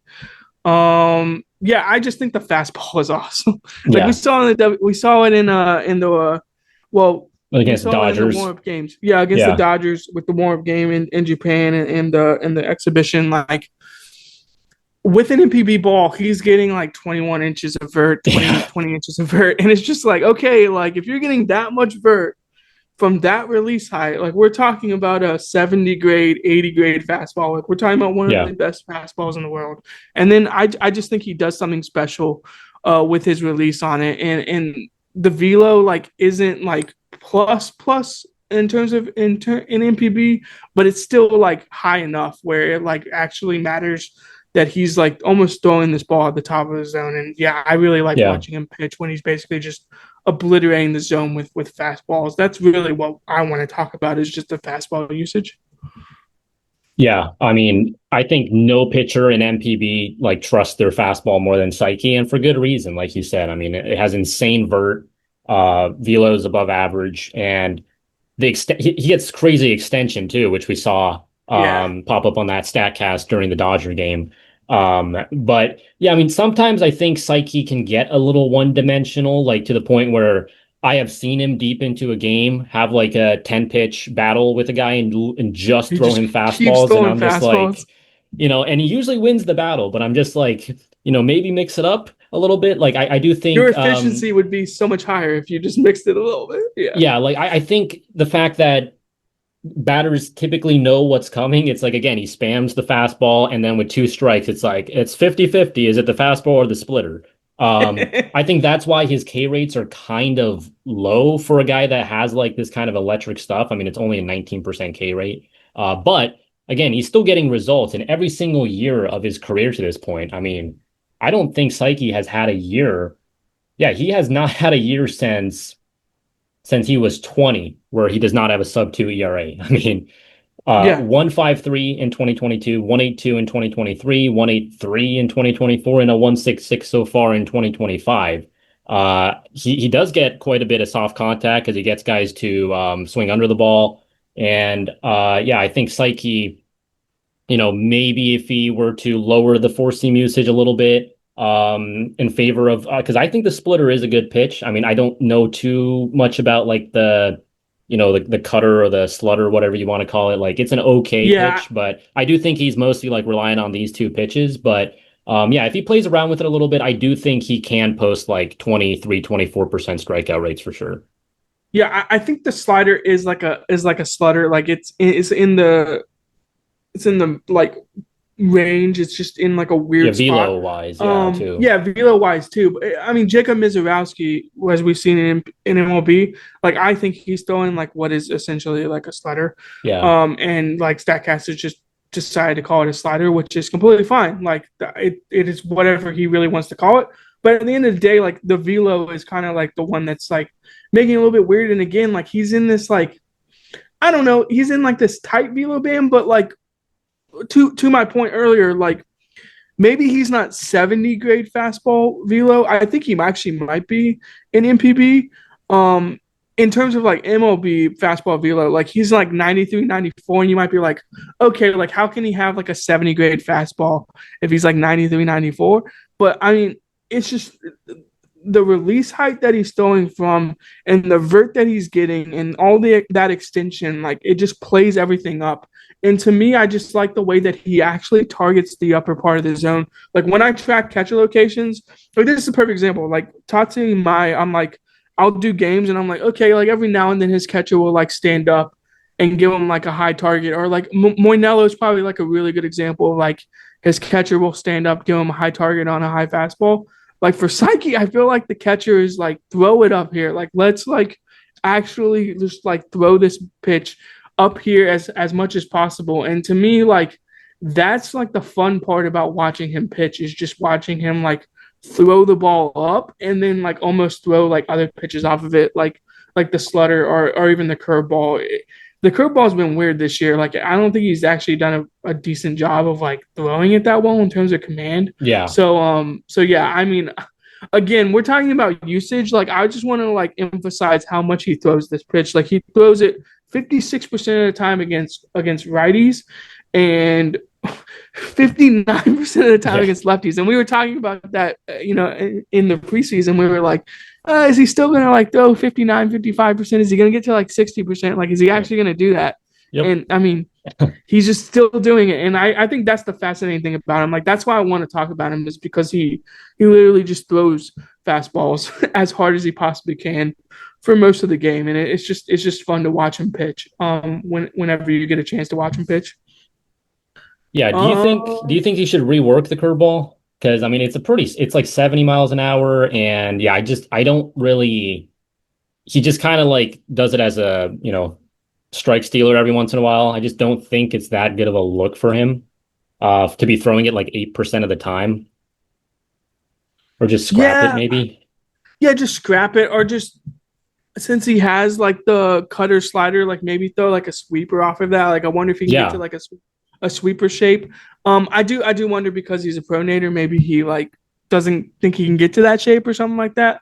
But yeah, I think he could rework the breaking ball and like just get it maybe even up a little bit in terms of velocity. Because like let's say he's sitting 93 with his fastball, which is right around where he's sitting and then he's able to throw like a sweeper slider or just even just like a normal like slider like 80 miles an hour. I think we can like live in that range. I'm not sure where's the slider cutter like at in terms of velocity because that's where it's what 135 kmph. That's like 80 85 80 84, right? yeah, It's yeah. So maybe he can find like a pitch that's like 5 miles an hour slower to kind of work it off of because a good example would be I mean we talked about earlier his teammate Shoki. I mean he yeah, worked the slider in. I think if he throws a pitch in like the 120 kmph range, I think that's where we can like start to like live with a really good breaking ball from him.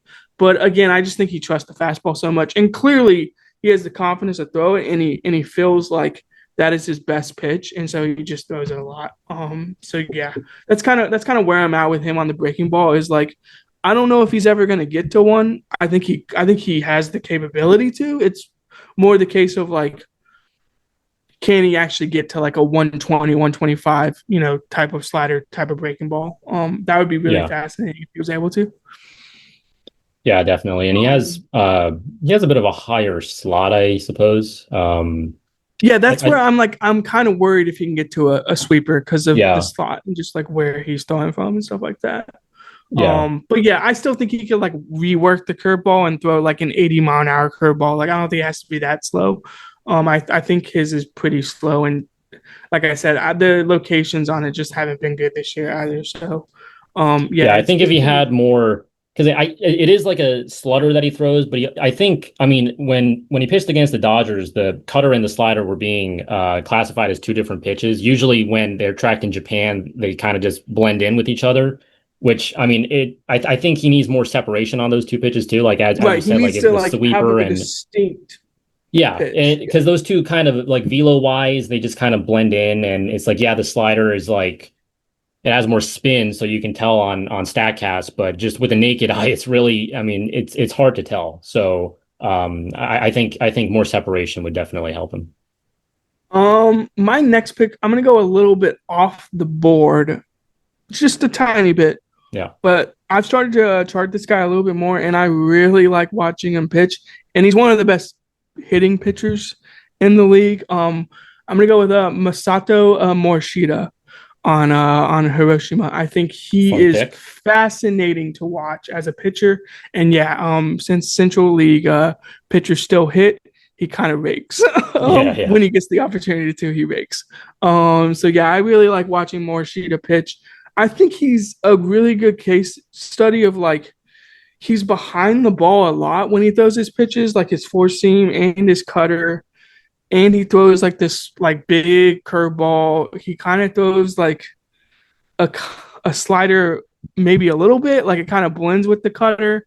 And then he also has like a changeup and a splitter, and they both have like similar movement profiles, but they're just a tiny bit different, and they're kind of living the same velo, which I think is really weird that he like doesn't separate the velo on those two, and they're kind of the same pitch, just different spins and different like movement, which I find fascinating whenever I watch him. So I've done like 4 or 5 of Morishita's starts this year, and every time I watch him, I'm like, I don't really know how this guy like truly does it, but he does it. Like he's productive, he gets outs, and the fastball and the cutter like work. I don't know why, but they do.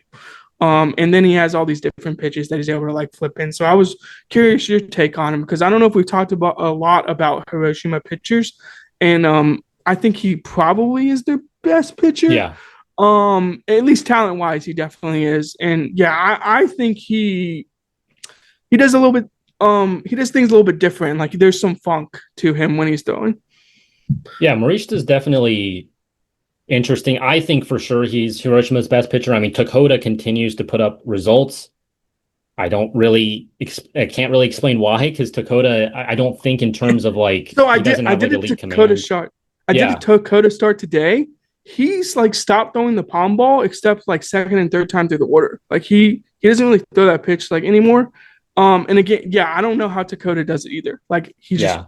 he just does. There's So something like about him. There has to be something like in the underlying data on him that so just yeah, talking about Morishita and Dakota, do you think both of those guys, there's something with like the way they hide the ball as it like comes up into the slot and guys just can't pick it up? Like I think that has to be what it is with both of those guys. Is there yeah. something like arm path wise that like I you think can't pick it up Hiroshima out of the has slot? figured something out there for sure, as well as the Yeah. fact that I mean they have excellent defense and positioning behind these guys. They almost know exactly where the ball is going to Yes. be hit. Uh, Well, I mean, do you want to give the number? I have the I think I had the DRS number up earlier. I yeah, think it's Hiroshima's an excellent defensive team. I mean, yeah. Yano and Kikuchi up the middle in terms of just like highlight packages. I mean, they are among the best ever to do They're it. their positioning is by and far the best. We track in defensive run save, we track infield positioning and like how well the infield positioning like Yeah, helps getting out. Their infield positioning is by and far in a way the best in the league. I think it was 15 last time I looked, which is very positive. A lot of teams are probably negative or not as yeah. positive as Hiroshima is. Like they're a very good defensive team, and yeah, like I just think both of those guys there's just something funky about the way they release the ball and the way they throw. Yeah, That and kind I of plays it don't up. know how much of an impact this makes or if it's even just like, a coincidence, but Hiroshima in terms of their team pitch tempo, they are about 2 seconds faster on average than any other MPB team. I Oh, mean, it's like most they teams want the are, pitch clock. yeah, most teams are like in I that agree. 16 second range with the bases empty, and Hiroshima is 14.2 seconds, and it's like nobody else is Interesting. even close. So I feel like maybe there's something there because both Takota and Morishita work fast.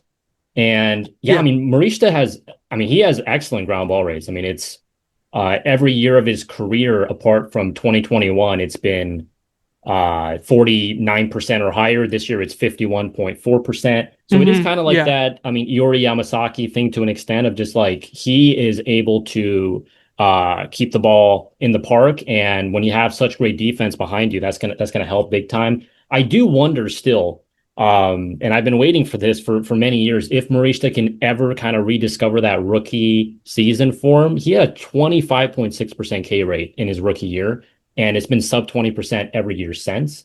Hasn't Mm. really affected the results because again, the ERA is really good.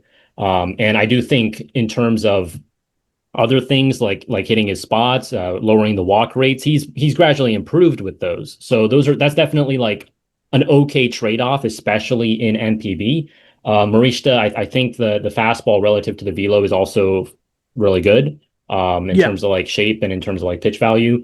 And he does have MLB aspirations, so I'd be interested. I'd be interested to see how he does if he were to be posted, let's say this year. Like it's really hard for me to think of like a comp for a guy that's gone over in recent years from Japan that Yeah. I don't fit think I like the could. Morishita mold. Because yeah, it's like a lot of the guys who go over from MPB, it's either like you're the elite, like cream of the crop, or you're kind of middling almost. Like I don't want to Because say he's not even in the Imanaga mold. Like he's not even no, like yo, yeah. that. Yeah. I It's just like a don't know what he would different be. level of. I mean, it's like it's not the same at all, but it is like in terms of where he like the way he finds his success, it's more like Sugano than say like, some of these other Mm. guys. That's a It's good like point. He's certainly a lot better than the likes of Uwasawa, Yeah, yeah, or even Ogasawara. I think yeah. he's I was like gonna a tier say, above those guys. like, if I was to write him up just from watching him, I think I'd say he was like a five starter. Like, I think he would start in MLB. In terms of what he would give you, like, would it be like a 4.4 ERA, like a 4.5? Like, yeah, maybe. But he would definitely like grind through starts and like get outs. And I think that's like his biggest trait is like he kind of grinds through outings and he just like Yeah. figures Do you out how to get think outs.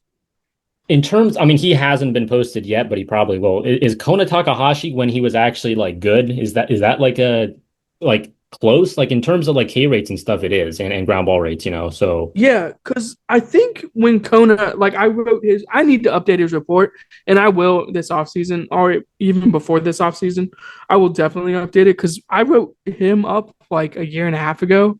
And it's just completely different now. Like yeah, it's not the same at all. yeah, But when he was at his peak, I I would have considered him like a 4 or 5 starter. Like, yeah, this guy can definitely get outs in MLB. Well, now, like if he was to get posted, I'd start thinking about Kona like, okay, he's not in the Ogasawara tier. Like, I don't think he'd be like a swingman or he'd be like sitting in AAA.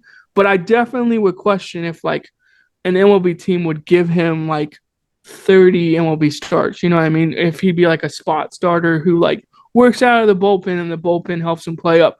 Maybe Morishita is like in that like range where it's like okay, he could work out of the bullpen as like a longer guy, but he could also like spot start for you and do really well. And in NPB, he like truly grinds through outings and gets outs, and it's really impressive. Like you were saying, the whiff rates on like the fastballs are like not good, and then like it doesn't matter. Like he just keeps throwing fastball, cutter.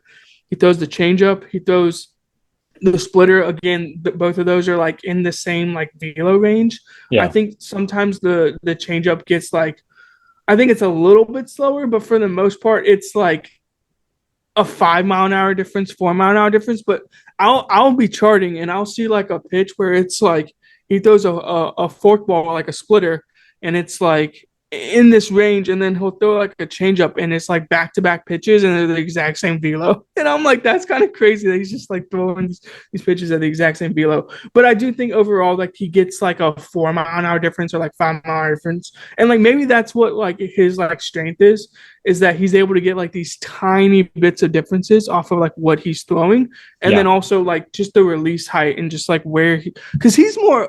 And I'm just like picturing him. He's like more like over the top than like a lot of guys, yeah. and it kind of like comes out of like the slot like weird the way his arm like comes back and just comes through. So I really like him, and I think like there's a chance like if he gets posted, we'll see what happens. But same with Kona Takahashi. Like I like Kona Takahashi.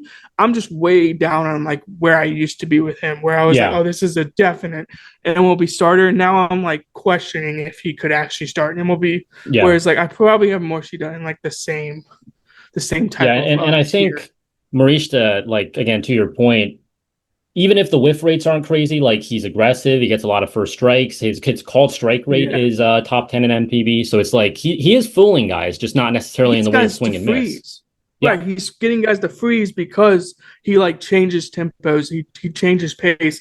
I really like his curveball. Like he doesn't really save it for like you would be like, okay, he throws his fastball, cutter, splitter like a lot during like the first time through the order or the second time through the order. No, he's throwing his curveball like right from the jump. It will be like first inning, he'll drop in like a random curveball like out of the sky, and it's like, okay, like that's his superpower is that he out of the gate, out of the bullpen, he has like feel and command for like all these different pitches, and he kind of just throws them throughout the game when he needs them. And yeah, I think that's like his superpower, and that's what makes him like really good. And again, I want to emphasize as a CL pitcher, he absolutely rakes at times. Like it Yeah. was funny when he'll get like 3 hits and the other two will have like two. I'll be like, Yeah. oh, Yeah. okay, He's done like that he's before where he like getting. throws a shutout with 2 hits allowed and he gets more. He's done that before. I mean, that's just like that's crazy. And yeah, with Morishita, I think it's interesting because he's a 2019 first round pick for Hiroshima. I mean, this is the year that Roki Sasaki and Yasunobu Okugawa were in the class, as well as Takeya Ishikawa, who was like a Oh, was big he time prospect contested? then. So he Was wasn't he contested, contested? actually. Morishita Oh, wasn't okay. contested, but he was, to me, like the clear-cut best college pitcher. Any other year, he'd probably be Yeah. contested, but this is the year where you had two generational high school And they were prospects. like, we got to So go after the high school guy. Yeah, yeah, so yeah. I think Morishita really kind of, I think the Carp got a steal there. I mean, that was a great pickup for them. I mean, clearly, like you cannot argue with the fact that, I mean, this guy, along with Togo, I think has the most innings pitched in MPB since 2020. So it's just like, I mean, Yeah, whenever I do one of his workhorse. starts, I'm like, this is gonna be 7 or 8. Like I don't even have to look at the stats. Like this is 7 or 8 innings right here. Like I Yeah, don't know what yeah. the I pitch mean, count's gonna be, but 7 or 8 innings. Like yeah, yeah, he has 13 career complete games and six shutouts as well. that's So yeah. I mean, yeah. again, I just think he finds a way to like grind through lineups, and it's not the same pitch every single like timeout. Like he definitely like mixes and matches, and based off the lineup, like he'll throw whatever he needs to get outs, which I find absolutely fascinating. Yeah, again, if you want a guy who goes complete games or like pushes into the eighth inning, like he's your guy. Yeah. Like he pushes into the eighth inning routinely. Yeah.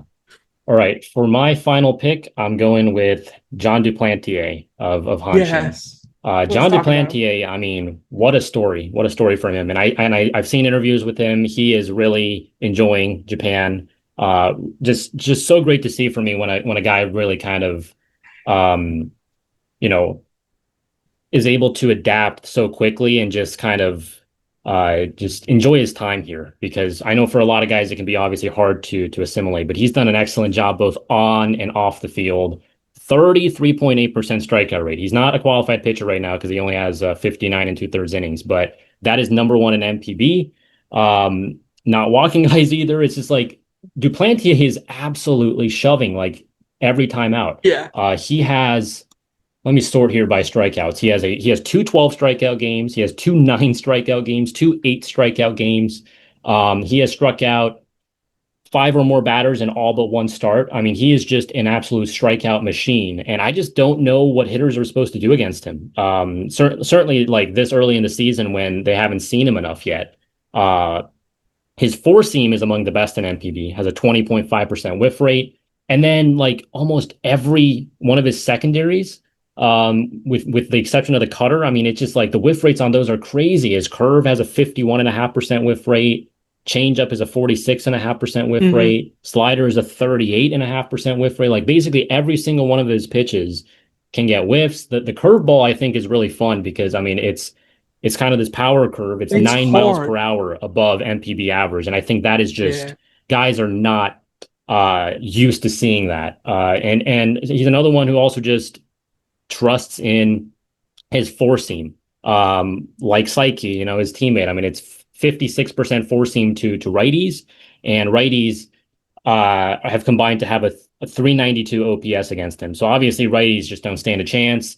He has to get a little more creative against lefties. Like most of the cutters he throws are to lefties. He's 24% cutter to lefties. But in general, I mean, Duplantier, these numbers are gaudy. Again, 166 ERA, 194 ERA plus, an 085 whip, 42 FIP minus. I mean, nobody is even like in his vicinity if you like put an Yeah. innings filter on to where he's at.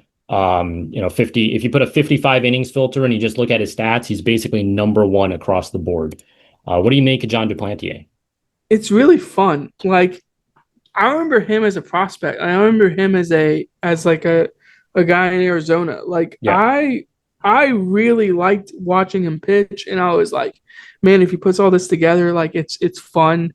It's it's electric at times, like the way he throws. And like he's not throwing like 96, 98, 97. Like it's not that. It's like 93, but it's firm. It's 94 and it's firm. And that's what I mean. Again, he's aggressive with the fastball. Like you said, like is that a handshin philosophy? That has to be like a handshin thing where they're like, yeah, if that's your best pitch, like push it, like push the usage on it. Let's throw it as hard as we possibly can.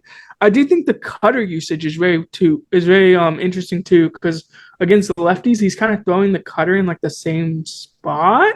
And then against righties, he's like not really throwing it at all, it looks like. yeah, So yeah, again, interesting that he's like kind of pushing like the cutter usage in the same exact spot against righties, which is interesting. I don't know how much he actually throws the cutter against righties, Yeah, but not yeah, very it's just much. interesting. Yeah, he doesn't throw it that much, but it's just interesting that like at the end of the day, he's up with the four seam and then like down with the other pitches. Like he's down with the changeup, down with the curveball, and then like he doesn't really throw the slider. So to me, like I just really like the curveball. Like I don't want to say it's Moinelo because I don't think it's Moinelo. Like I think he when I would watch Moinelo pitch, I'd be like, oh, he can get it to like 130, 130. Like that was Yamamoto's thing. Like Yamamoto would throw this like Ganoza grip like curveball Yeah. where everyone else is throwing it and it's like 72, 71, 73, like and he's throwing it like 80 miles an hour, 79 miles an hour, 78 miles an hour. It's kind of the same thing with like Duplantier. He's throwing like a firm curveball for NPB. Like he's throwing like a hard curveball and he is just ripping the heck out of it. And I think that's the fun part about watching him pitch, right? He's just ripping fastballs up and he's ripping curveballs off of it. And then he's ripping a slider off of it or he's ripping a changeup. And yeah, I mean the like per inning stats are just like gaudy. I mean, when I was looking it up the other day, when you like mentioned how good he had been, I was like, oh my god, like he might be the best pitcher in NPB, like Yeah. on a per inning basis. Like it is Yeah. crazy how good he's been. So yeah, I'm all for like when I think I've done like one or two of his starts, and yeah, I mean it's just forcing him up, curveball like ripping off of it, and then the changeup is like the changeup is good too. So I think it's more Nello-esque, but it's like a very different version of Moinelo, where Yeah. Moinelo can like attack the whole zone, like quadrant based, even with the like movement profile is very like quadrant based. His is like, I'm just gonna rip like four seam, curveball, and changeup, and I'm just gonna like it's like forcing him up and then like curveball off of it. I think that's very fun to watch. So yeah, I'm all for watching him. I do a lot of college like Texas games, and Yeah. I believe his cousins pitch are not they don't pitch. I believe one of them pitches and the other one plays the field. But Jaden Oh. is at Texas, and so is Andre the second has also been at Texas Oh, interesting. at some point. So yeah, he's from Rice. I remember him playing at Rice, but I believe his cousins had played at Texas. So whenever I Yeah. see the name pop up, I'm like, oh, John is like absolutely ripping MPB right now.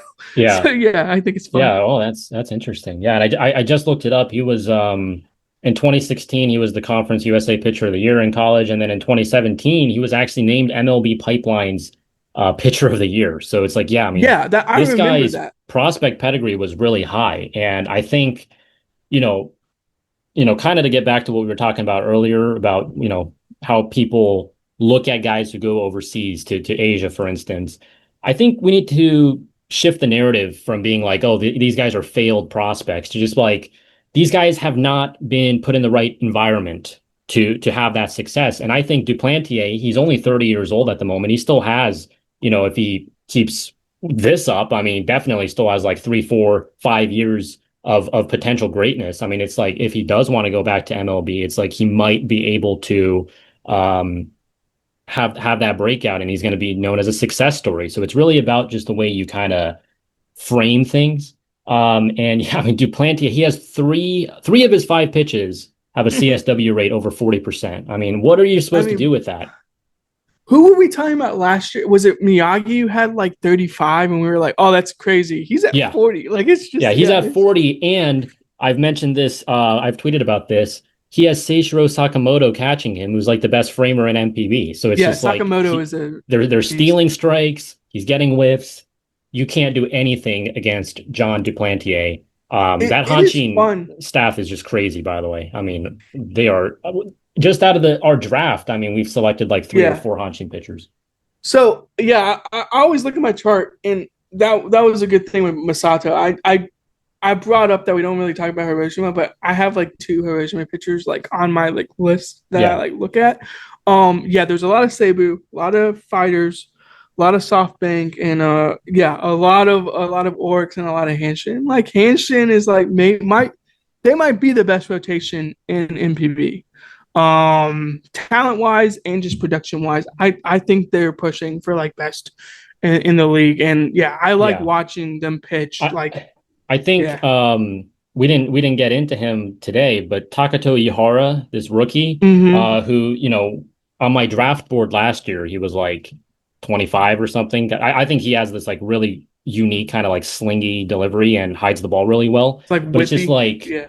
I did not expect him to start his career with a 1.08 ERA in 16 games. I'll tell you that. Like it's just like everyone they seem to bring up just produces great results. And I know you like Otake, so it's just like they got. I mean, Yeah. Otake is kind of like a Katara. Kato light. So Yeah. He um, is.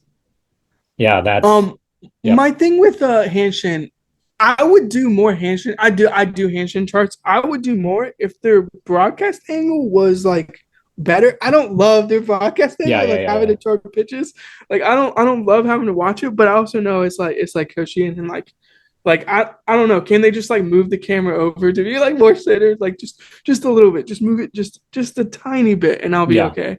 But that's kind of my rant on NPB pitcher angles. I think there's like clear like these are the best places to like watch a pitcher from behind like the center field camera, and I think Hanshin would probably rank towards the bottom of that, even though their pitching staff is awesome.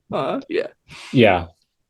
Yeah, like part of why I don't talk about like the Hiroshima pitchers that much also is just I can't watch the Hiroshima games because like yeah, Hiroshima is the CL, only yeah, team that's not on DAZN here. It's just like their home games I just don't watch them at all.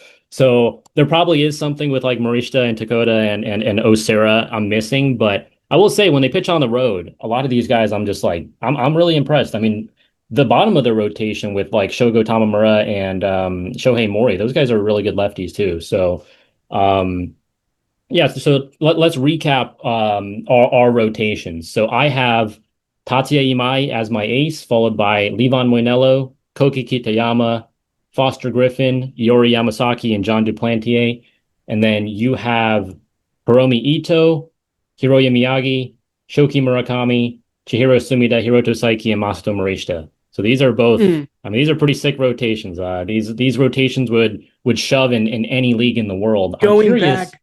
if we don't have to get in depth about any of them, but if you could pick a closer, who would it be? Oh gosh. Do I go right? I mean, I guess since he's closing and the other guy isn't, I'm gonna go Rydell Martinez. I think Yeah. the fact that he hasn't given him a run this year is all I need to say about my analysis. That man is a freakazoid. Yeah. Yeah. This is his second time in the last 3 years that he has a I'm not zero making that up ERA. right. I Like, saw he had the no, zero ERA, and I he was has a like, yeah, zero he hasn't ERA, given him a and run he yet. did he 2 years ago he kept a zero ERA into August. So we'll see how Yeah, it was deep he like can get it this August. year. Yeah. Yeah, I'd probably go with as much as I love my King Kaima, I think Shinya Matsuyama, the guy who replaced him in Nagoya for the Chunichi Dragons. I mean, Shinya Matsuyama right Yeah. now has a 35% strikeout rate. Um, and he leads the league in saves with 27. So Can't I think Chunichi, I mean, they were the one team that could afford to give up Rydell Martinez to a rival. And because Shinya right. Matsuyama, I think you need Shinya Matsuyama on Samurai Japan for the WBC. He is I absolutely still think electric.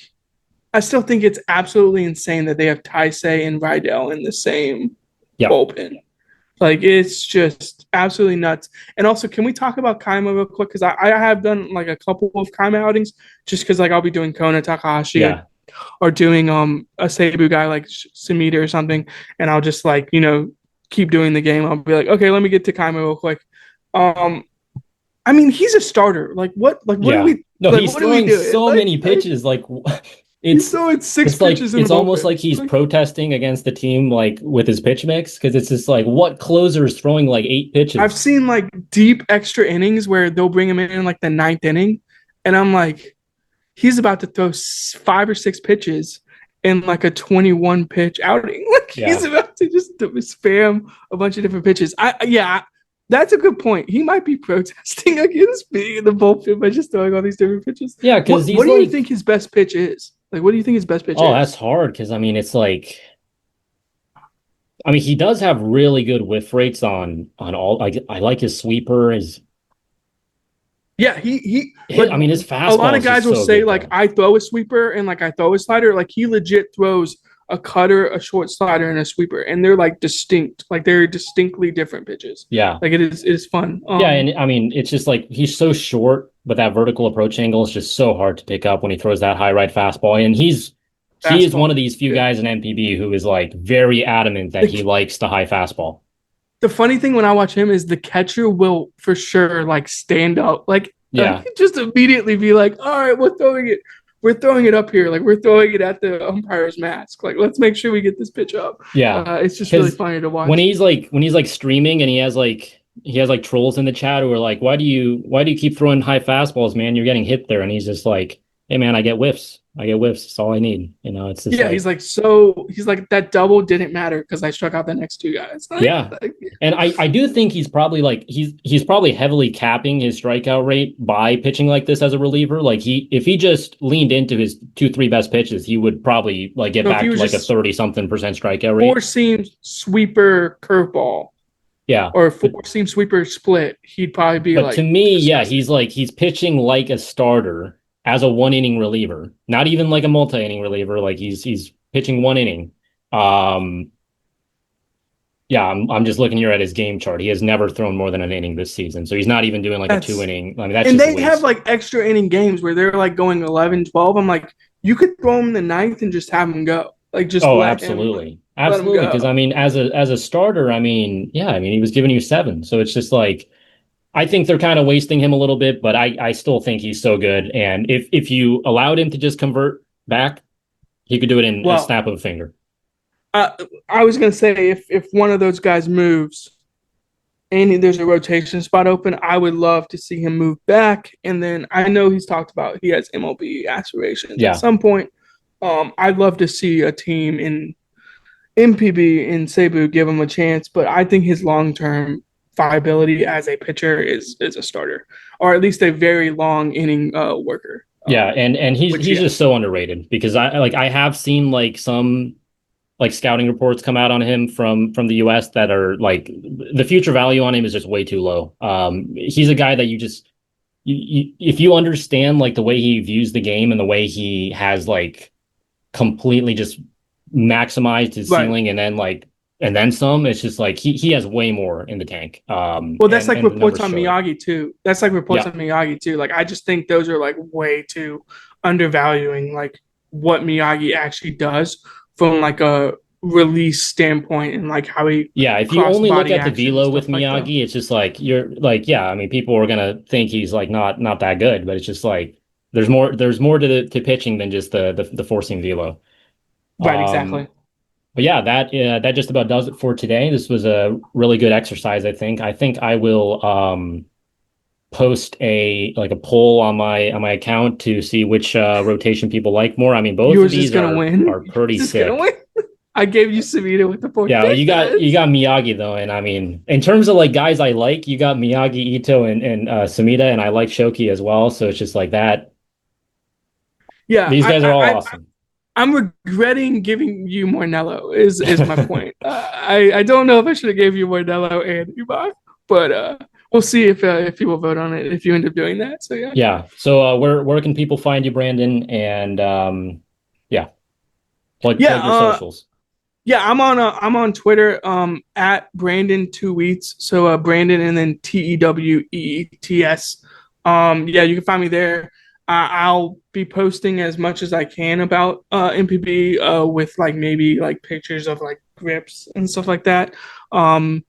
Definitely was trying to get more involved with that, and then kind of realized I couldn't do as much as I wanted to, which is fine. But yeah, I'll probably end up be writing articles at some point. Like I said, I'm doing MLB draft stuff.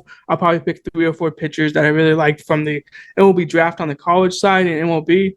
And talk about those guys, and then I'm probably going to immediately transition back to writing about, Hiromi or even Moinelo again, or I haven't wrote an official report about Miyagi yet. Like I would love to like get a little bit deeper of a dive into like guys like that. So I'm really excited. Whether those come like later in the year in like July and August, or if they come a little bit after the season, those will definitely be something I'm looking forward to. And then obviously my scouting reports on guys that hopefully come over. And I hope there's a pretty good crop of guys that come over this year, 1 or 2 at least. So Yeah. yeah, I'm excited about that. And yeah, that's basically plugging me. I'll plug my company too. We haven't really been on Twitter as much, but at SIS underscore baseball would be where you would find us. But you can also find us on Blue Sky. We post a decent amount of stuff there. And again, if you just want to find like random not random MLB analysis and like MLB stuff where if you just type in sports info solutions you can find the blog, and that's where a lot of the articles and stuff is. So yeah.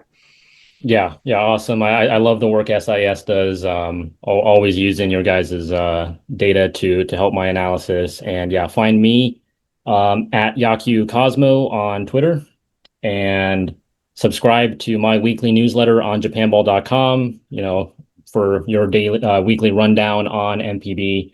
And then of course go to extrainningstravel.com if you're interested in baseball tours. Thank you all for joining. This was really fun. See you guys next time.